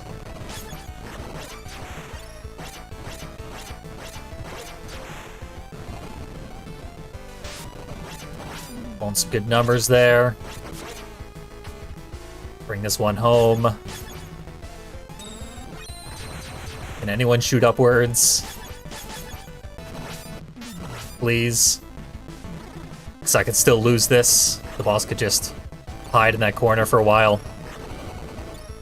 While I get hit by a chakram over and over.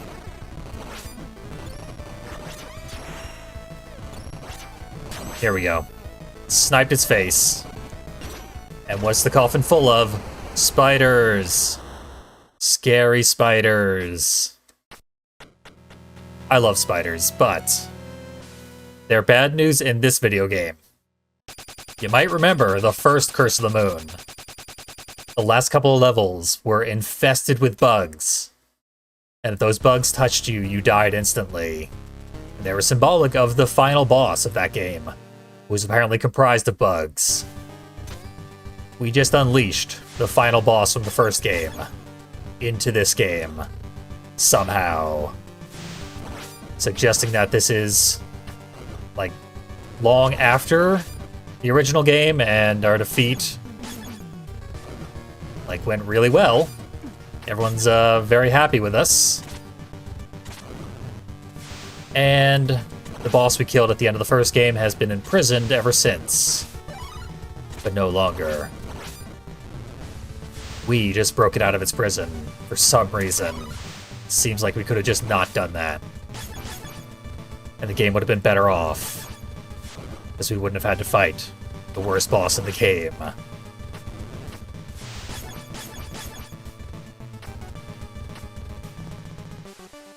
Oh well. I'm not thrilled about this level either. This level's going to involve a lot of waiting. This latter part of the game has so many dubious design choices. A lot of stuff I'm not really on board with. And stairs that don't work unless you press down.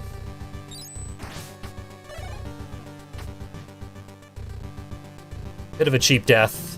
Almost suffered another one. Hachi's the only one who can really make it across this gap. With the platforms aligned as I have them. I'm scaring myself here. Okay. Flip through the platform. Nope, still can't do it. Getting a little impatient. But there we go. That is as aligned as the platforms need to be. Didn't even need to go over there. Needed to stay on these rotating platforms. This is the correct exit. And I lost my best platformer in the process.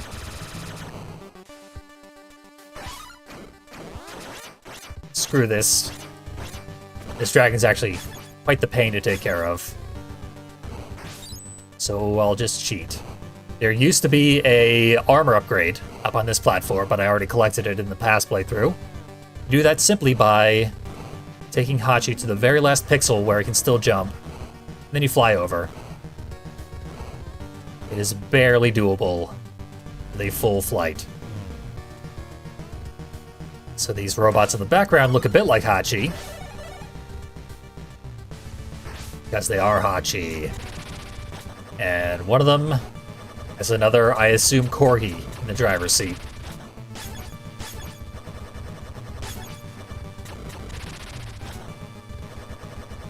I'll try and point it out during the next set of robots.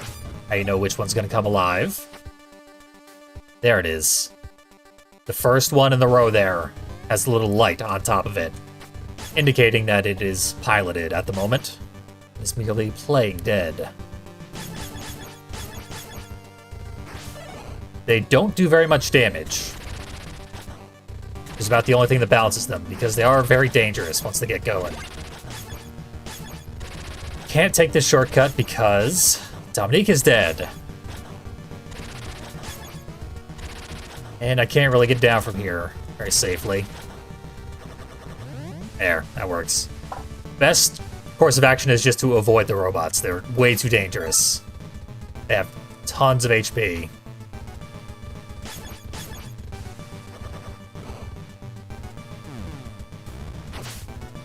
This is going to be a rough platforming segment.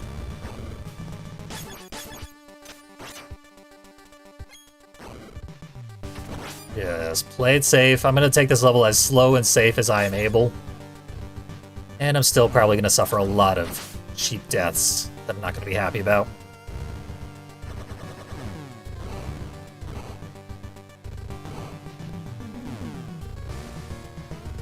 I was about to say careful, and then, yeah, it's very hard to be careful here. Well, like I said, cheap deaths. We'll try and keep going, get to a checkpoint, but both of my good jumpers are dead. Kill the spider hive made of eyeballs.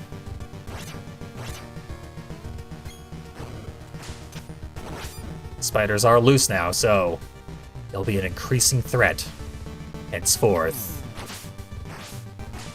The gargoyle out there, I think. Yeah, on the next set of platforms. Just wait for this to get above that, and then... Ooh, almost overleap it.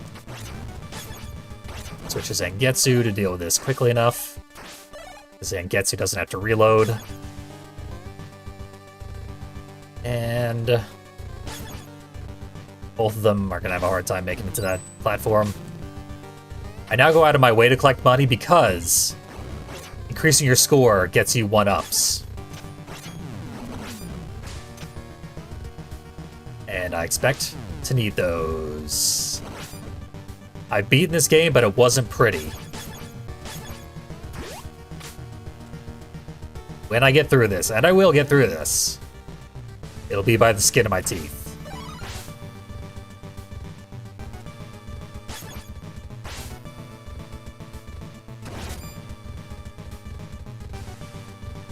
I'm not sure if there's a way to damage this guy. Yeah, that didn't do anything. So as far as I know, I don't have the character available to get rid of this guy. I assume it might actually be Alfred from the first game. Or Alphonse, or whatever his name was. I just called him Al the whole game. But he's in this game. We'll be unlocking him eventually. I don't know how. I've beaten the game and I still haven't unlocked him. There's the upgrade I wanted all along. Robert's actually the guy to snipe robots. Also, if I'm not mistaken, this should be the final checkpoint in this level already. And there's a lot of level left. Okay, maybe not. Maybe I'm confusing it for a later checkpoint that is nearly identical.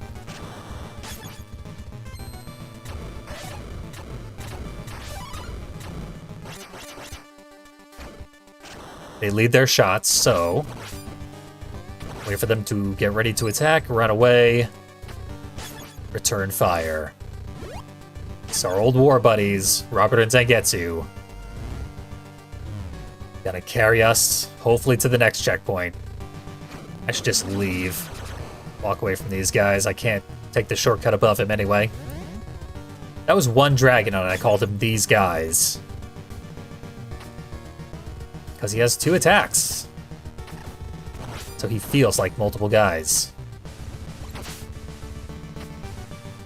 That thing, and then dive into a pit. Get rid of my main guy who's capable of getting rid of that thing. And almost missed the jump, so I got rid of my last guy as well. There we go. That's what we all wanted to see. Ah, well. It's disturbing to think that the shortcut would allow me to skip this room. Because that is precisely what I would like to do. Nope, Dominique. Switched the wrong way. There. Now Robert can take care of that thing.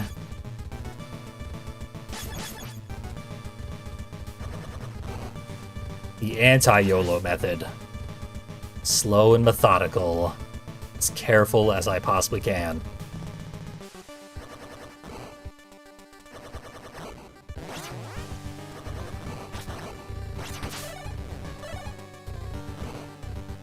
Let's see, I think if I go over here...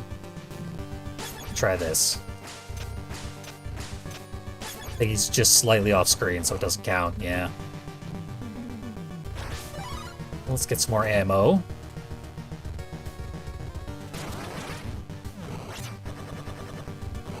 Oh, okay, I accept that. I don't like it, but I accept it. That is the end of the room. Hachi can fly right over. Hopefully there's a checkpoint here so I never have to do that again. I did not especially enjoy that. I remember getting through here last time with only Zangetsu left. So Zangetsu must have done all the work on the way out. Because then I got to this section. I jumped up.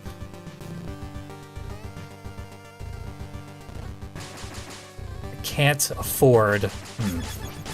If I do this, I can afford one more explosive chain, and then Zangetsu can jump up, get him. And now I can go the secret way. I couldn't do this my first playthrough. I apparently can't do it now. Let's see. There was one time I was able to do this.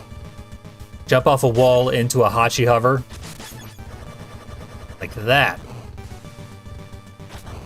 So I've seen a few puzzles that appear to be requiring that sort of combo of inputs. I've never been able to pull it off, but there we go. Frogs.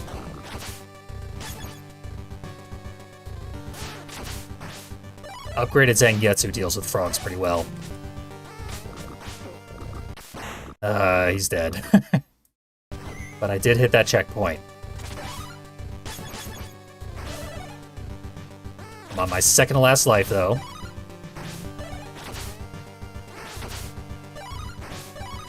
I will say the boss of this level is reasonable. So if we get there... I'll be fine.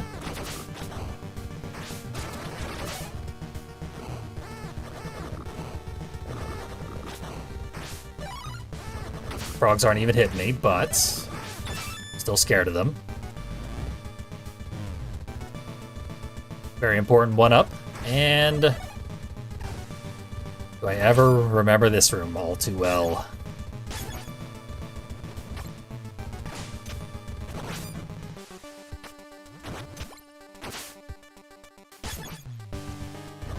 This is a similarly tedious room to one of the ones we've been through before. Not all that difficult, though. My own impatience is going to be my worst enemy.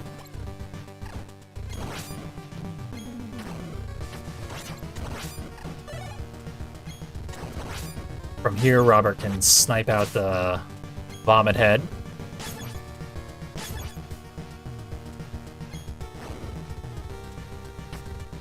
There's no real risk of death. I have died here, but not a significant risk of death. Just a significant risk of falling down and losing a lot of progress. Because this wheel is super slow and you have to wait for it. Even with Dominique's jump, you can't make it from one platform to the next. Just gotta wait for these to sync up properly. That was improbable, though. Actually gonna go down here. Get a health refill for you, I guess. Pretty sure Dominique can't make that jump back up. So we'll do some more rotation. This level's just kind of boring. Clock towers are very common in Castlevania, so they had to eventually make their own clock tower for Bloodstained.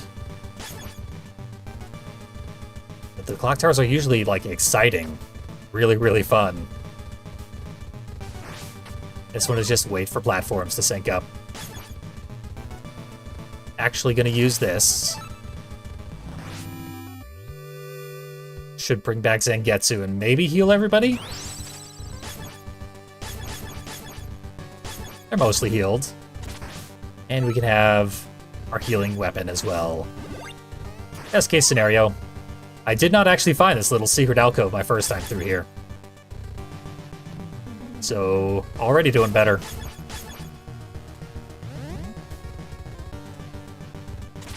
Not entirely sure what this room's all about, but I know I can snipe this guy.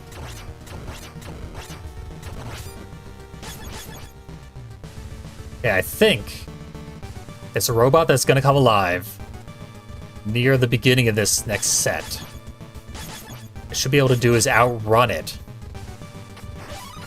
Just ignore it. Goodbye, robot. It can't do anything to me once I'm up on the upper platform. Another one right behind me here. It won't come alive until I've walked past, though.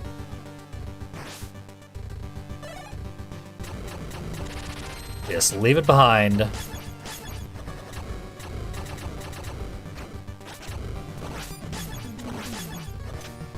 As always, Robert's the best for dealing with robots. Still almost got him killed, but we're through that at least. Take the BFG. Keep on moving. I was right.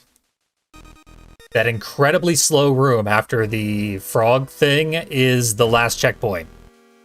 So we have to go through that incredibly slow room if we game over here. Let's not game over here because it's Camel Head boss. The boss with a camel head on her belt. From the first video game called Bloodstained. Curse of the Moon.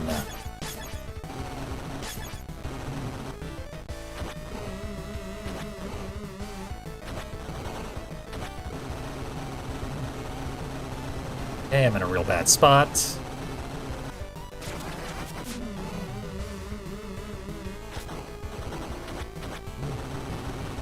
Robert would be great for utility here, but he's near death. And Hachi is dead. That didn't go great. This is an easy boss fight, so I don't know why it went that poorly. And I have half an HP bar to go fight a boss that is still like 75% at least. I did get the sub-weapon I wanted. I will light myself aflame and try and lure the boss into a good position. And hope that the bugs don't just randomly put themselves in a spot where I can't do a damn thing. Because they're allowed to do that. They're bugs. They do what they want. They did not come my way. Thank you, bugs. Hack at her toes. Worked in the first game. Okay. Surprisingly, that worked out. Just barely. Now she's gonna summon the moon, but like a blood moon. She's gonna power it up like a spirit bomb. Hit over there, blow up that half of the arena because I lured her over there. And I successfully dodged the desperation attack, which is worth 2 1-ups worth of points, apparently. I don't think I've ever dodged a desperation attack in this game, so...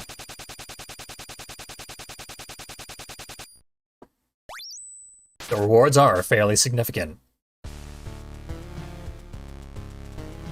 Everyone's alive again, on to what I believe is the very last level of the entire game. Stage 8, the Demon's Crown. We have wind mechanics. They're back.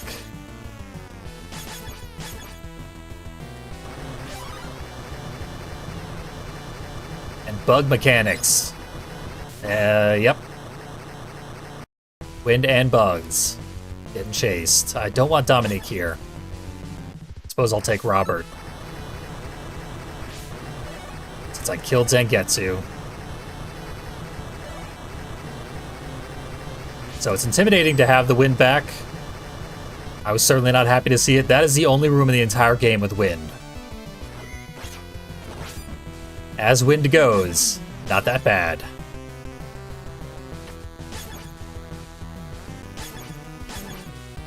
Use her to stab that guy out.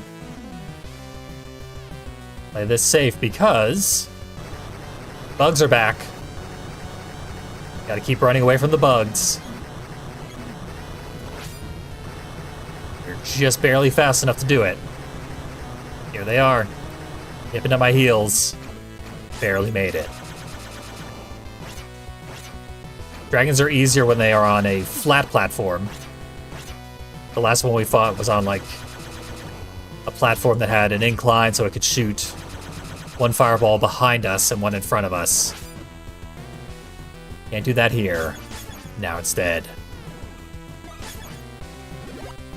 It's for Rob. Refill some mana. Take Dominique.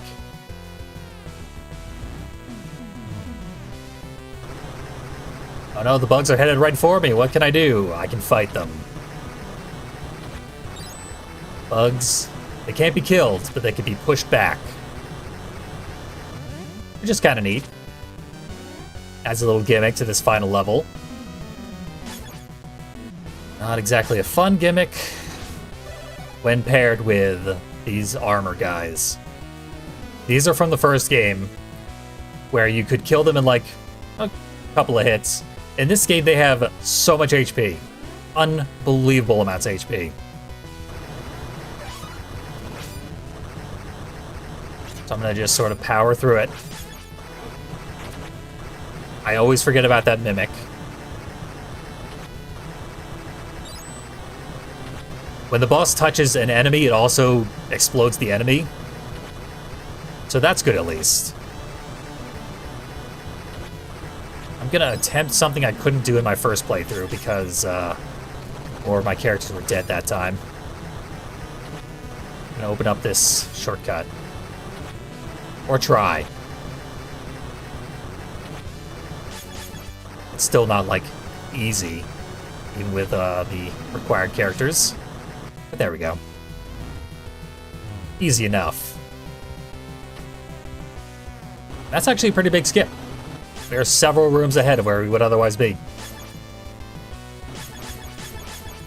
But I do recognize this room. I've had to do it before. It's tough. We are going to get chased, even though there are already bugs here. We're going to see even more.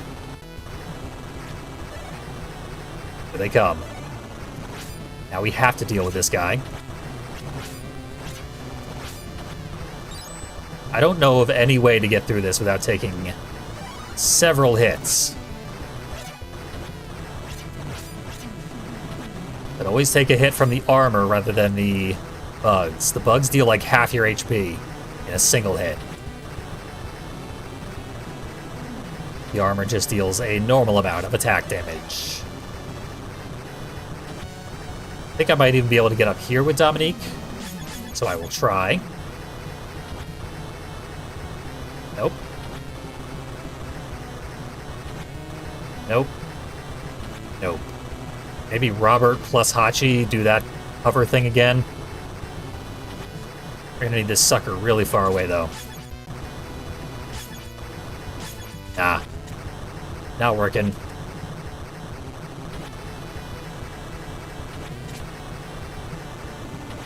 Maybe you into you into you. Yeah, that would work.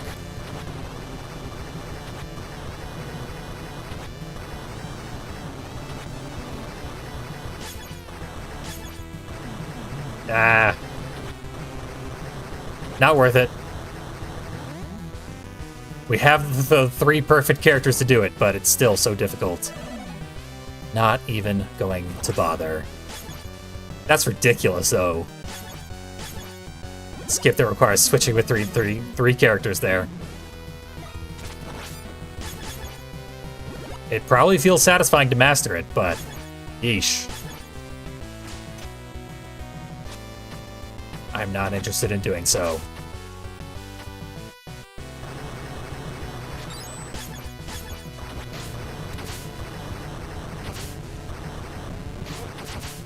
Damn, should not have jumped there.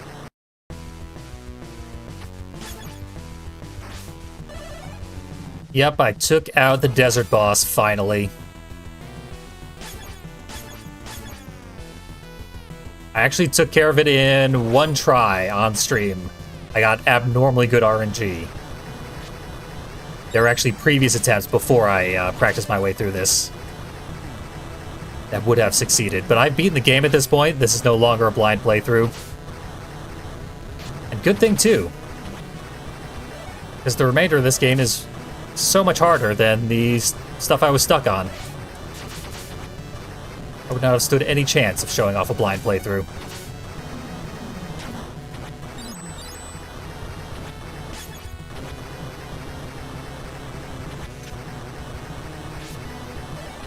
I was really satisfied with the level of difficulty in the first game, but this game goes so much further. Too far for me. But I have refused to let it beat me.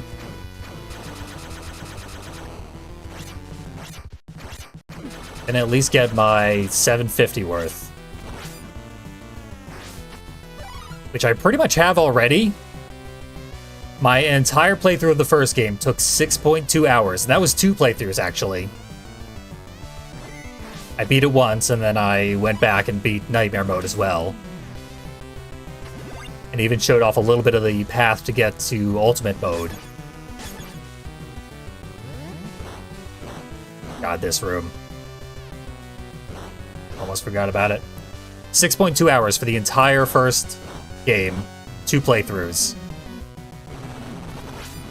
This game has already cost me 6.3 hours before I started today's stream.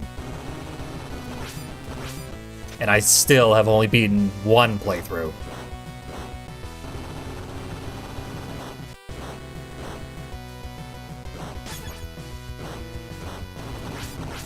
Incredibly unforgiving game. Careful. Okay. Not gonna get to keep my invincibility here.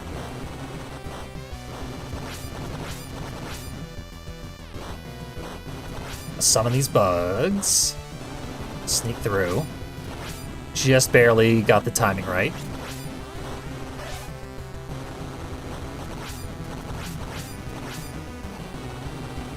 Out of ammo. But we're through the hard part. Hachi's almost dead, so I'll switch off of him.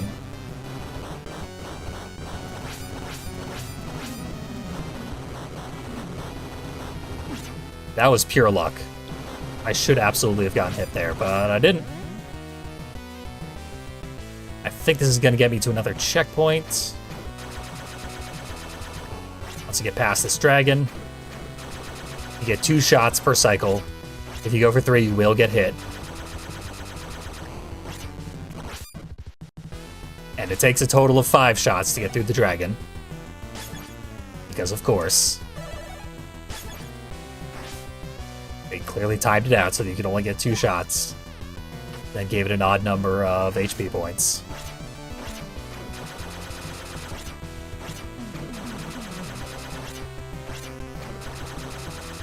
Think he can still hit me from there?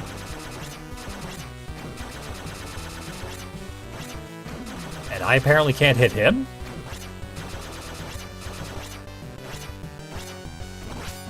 There. That was weird. Yeah, this game definitely doesn't have Castlevania quality music. It's sorta close.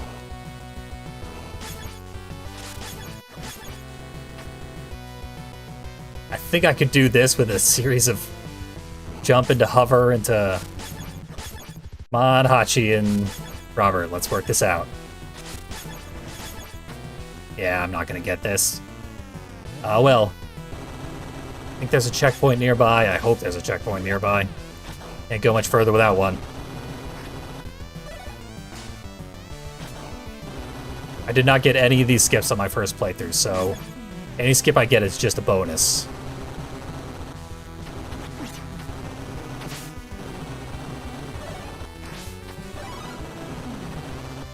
I really just could not do the wall jump into a hover thing.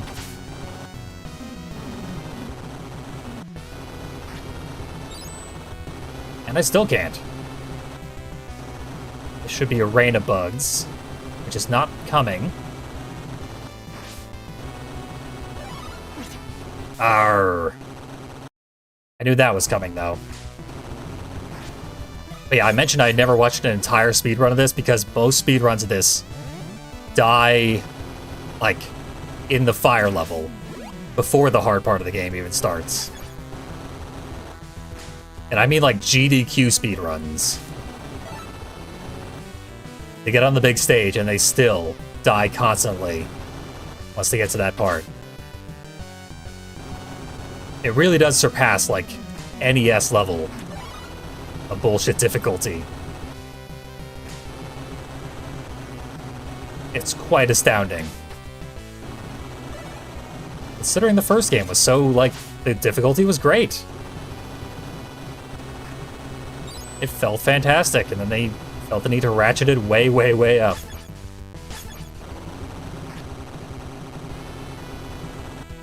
There it is. Made that guy.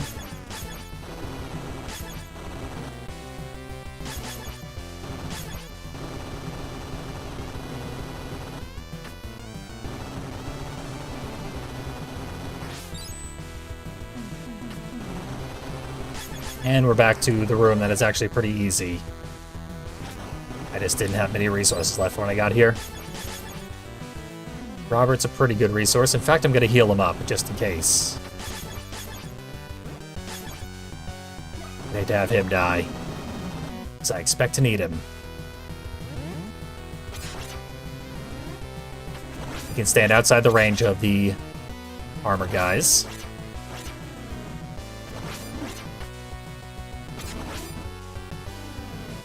Thing up above is very irritating, but you got one armor down. I can creep up there, do things more safely.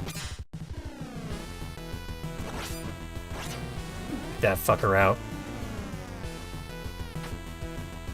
And do the old stair cheese.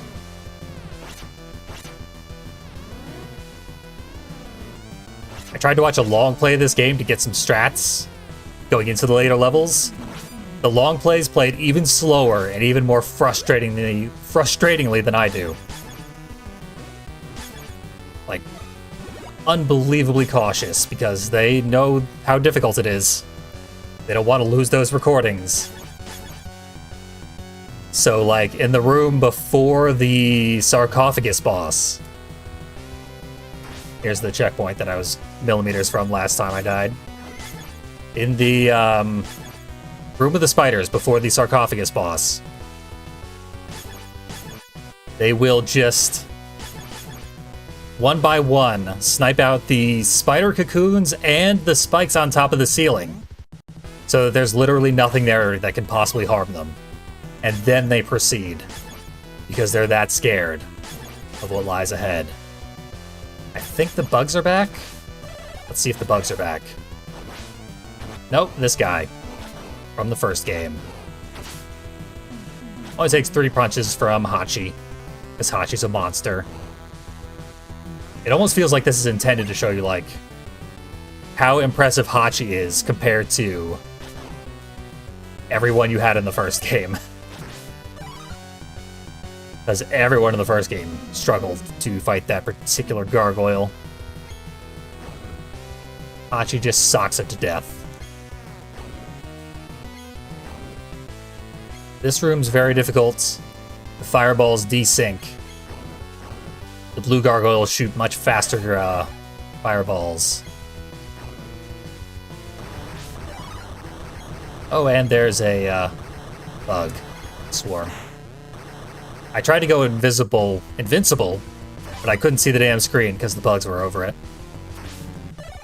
So now I can't even tank my way through it. And I have to fight this guy. Everything's terrible.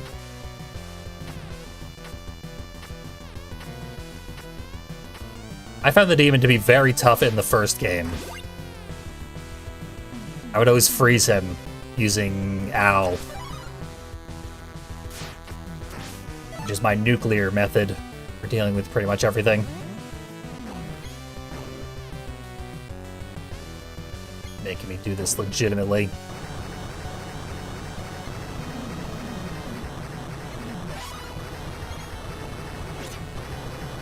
Tried to swing my sword there, but it didn't go off. I've taken out one of the fireballs. Okay, the bugs are very slow, I'm noticing. That's good, because I am also very slow.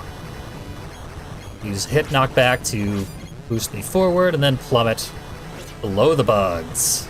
A brilliant strategy. Can't get me now, bugs. They're coming back for me. Don't worry about that. So Dominique's gonna be a good choice. Actually, the bugs aren't coming back for me. They are stuck at the top of the screen. So I might have to squeeze past them, which would be bad. No, the bugs just left. They left the screen. Didn't see that coming, did you, bugs? I outsmarted bugs. This is the final checkpoint in the video game.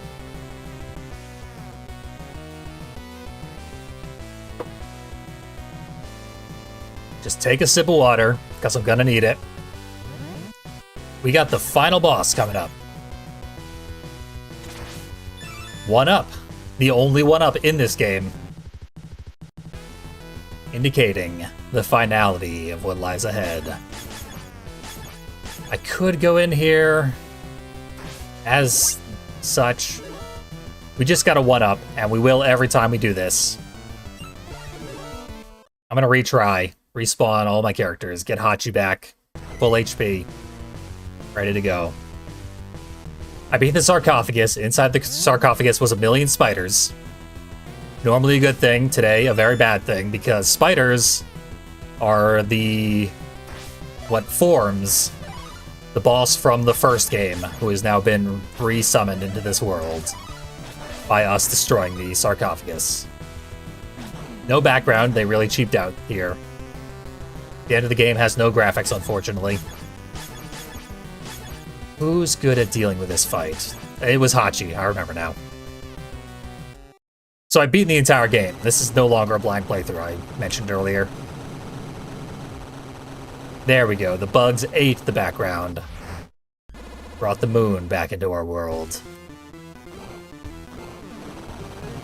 This boss is super heavily scripted. Yep, I had the right guy. Get out of here, and... almost got that right. I misaligned my jump. I've taken a lot of damage for this first phase, because obviously this boss has multiple phases. That's probably not a surprise to anybody. Just played a video game.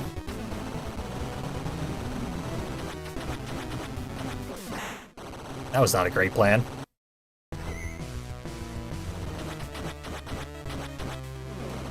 Let's finish this off, finally. I looked away for a second, which... not sure why I did that. That was a bad plan. There. Phase 1 done. It should not have been so costly. Circle of the Moon. Bug-themed dungeon, I am in. I need to play more Castlevanias. Most of which I assume are not as brutally difficult as Bloodstained 2. Even as brutally difficult as they all are.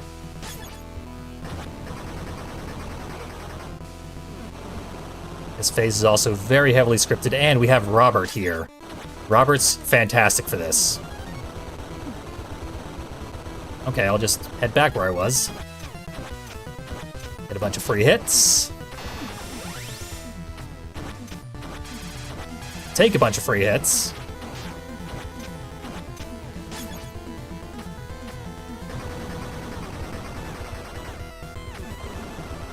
Ah, hell. Okay. I just leapt into the pit, accidentally. Overshot my jump. So we do have to repeat the first phase, and my health is atrocious. As you can see, this final boss fight, not that brutally difficult. And actually very fun. But it's being a huge pain in the ass. I absolutely should have beaten it there. I should have beaten it the first time. And I damn well better beat it this time.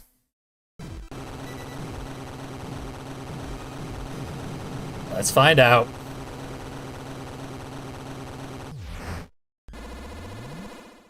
I like the visual design of the boss. It looks cool.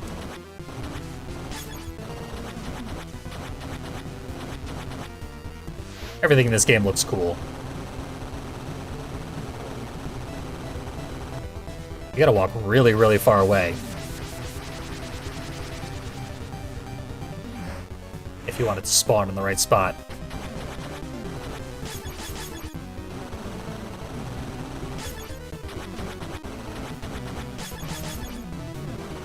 Damn it, Hachi.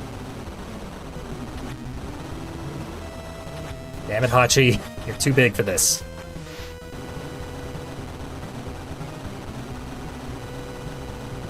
But it's fine. We have all our characters alive. First phase is almost dead.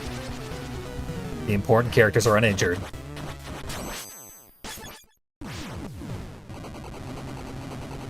Use Dominique for mobility and Robert for damage. We should be fine. It's all about foreknowledge.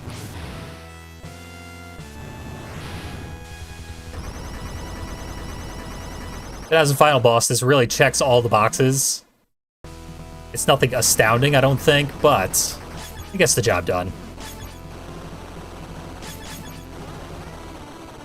There. Gotta learn ya.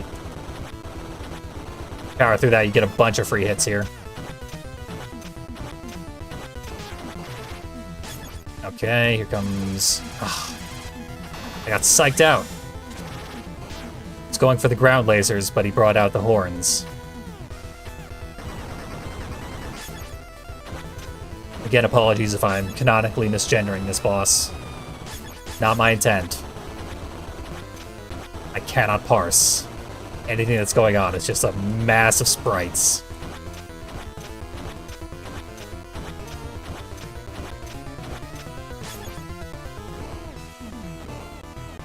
Okay, fine. You can have that platform if you want it.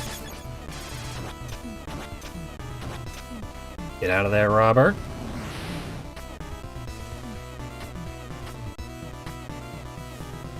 Stand right here. Make Hachi invisible. Yes, invisible. Not invincible. I'm gonna position myself in the right goddamn spot this time to not get thrown into the pit.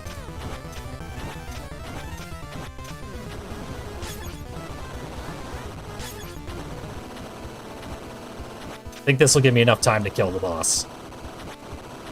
Just keep firing that gun. Boss is dead.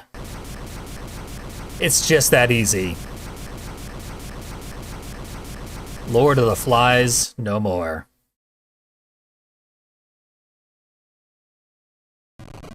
And that actually is the final phase of this difficulty. A hand comes in and squashes the bug. And then it comes for us. But Dominique leaps into the way to save us. As MS Paint flames burn behind. What a twist. Exactly the same ending as the first game, but this time Dominique does it. Turns out she was the main character of this game. Zangetsu and his comrades were in a complete state of shock. They could not believe that Dominique was someone who would sacrifice herself for others. What? Why? She was the healer. If anyone was going to, whatever. Zangetsu realized that all along, she was the one always caring for them in her own unique way, by being the goddamn healer. As he reminisced, etc., etc., she always healed their wounds, and was there for them in other unspecified ways. She healed their wounds. She's the healer. Robert, ashamed at himself for not trusting her. But she was with the church, so she couldn't be trusted, and it clouded his judgment. Hachi doesn't know what the fuck's going on, but even he perceives that she's gone and shouldn't be, so he wants her back. So they all agree they're going to save Dominique in episode 2.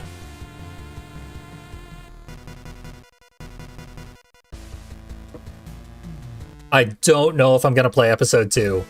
If I do, it will absolutely be on casual difficulty. This game is too goddamn hard. Like, maybe it should have ended in episode 5. And then the final 3 levels should only be in, like, New Game Plus. Because they're really hard. Just ball busters. I cannot believe how difficult this game gets at the end. Because the first 5 levels were fun. I love them. And then it stopped being fun. It was all about waiting, letting the game allow you to move on, and even then, having a very small opportunity to do so. Very, very strange design. I cannot judge whether or not it's good or bad, because it's simply not for me.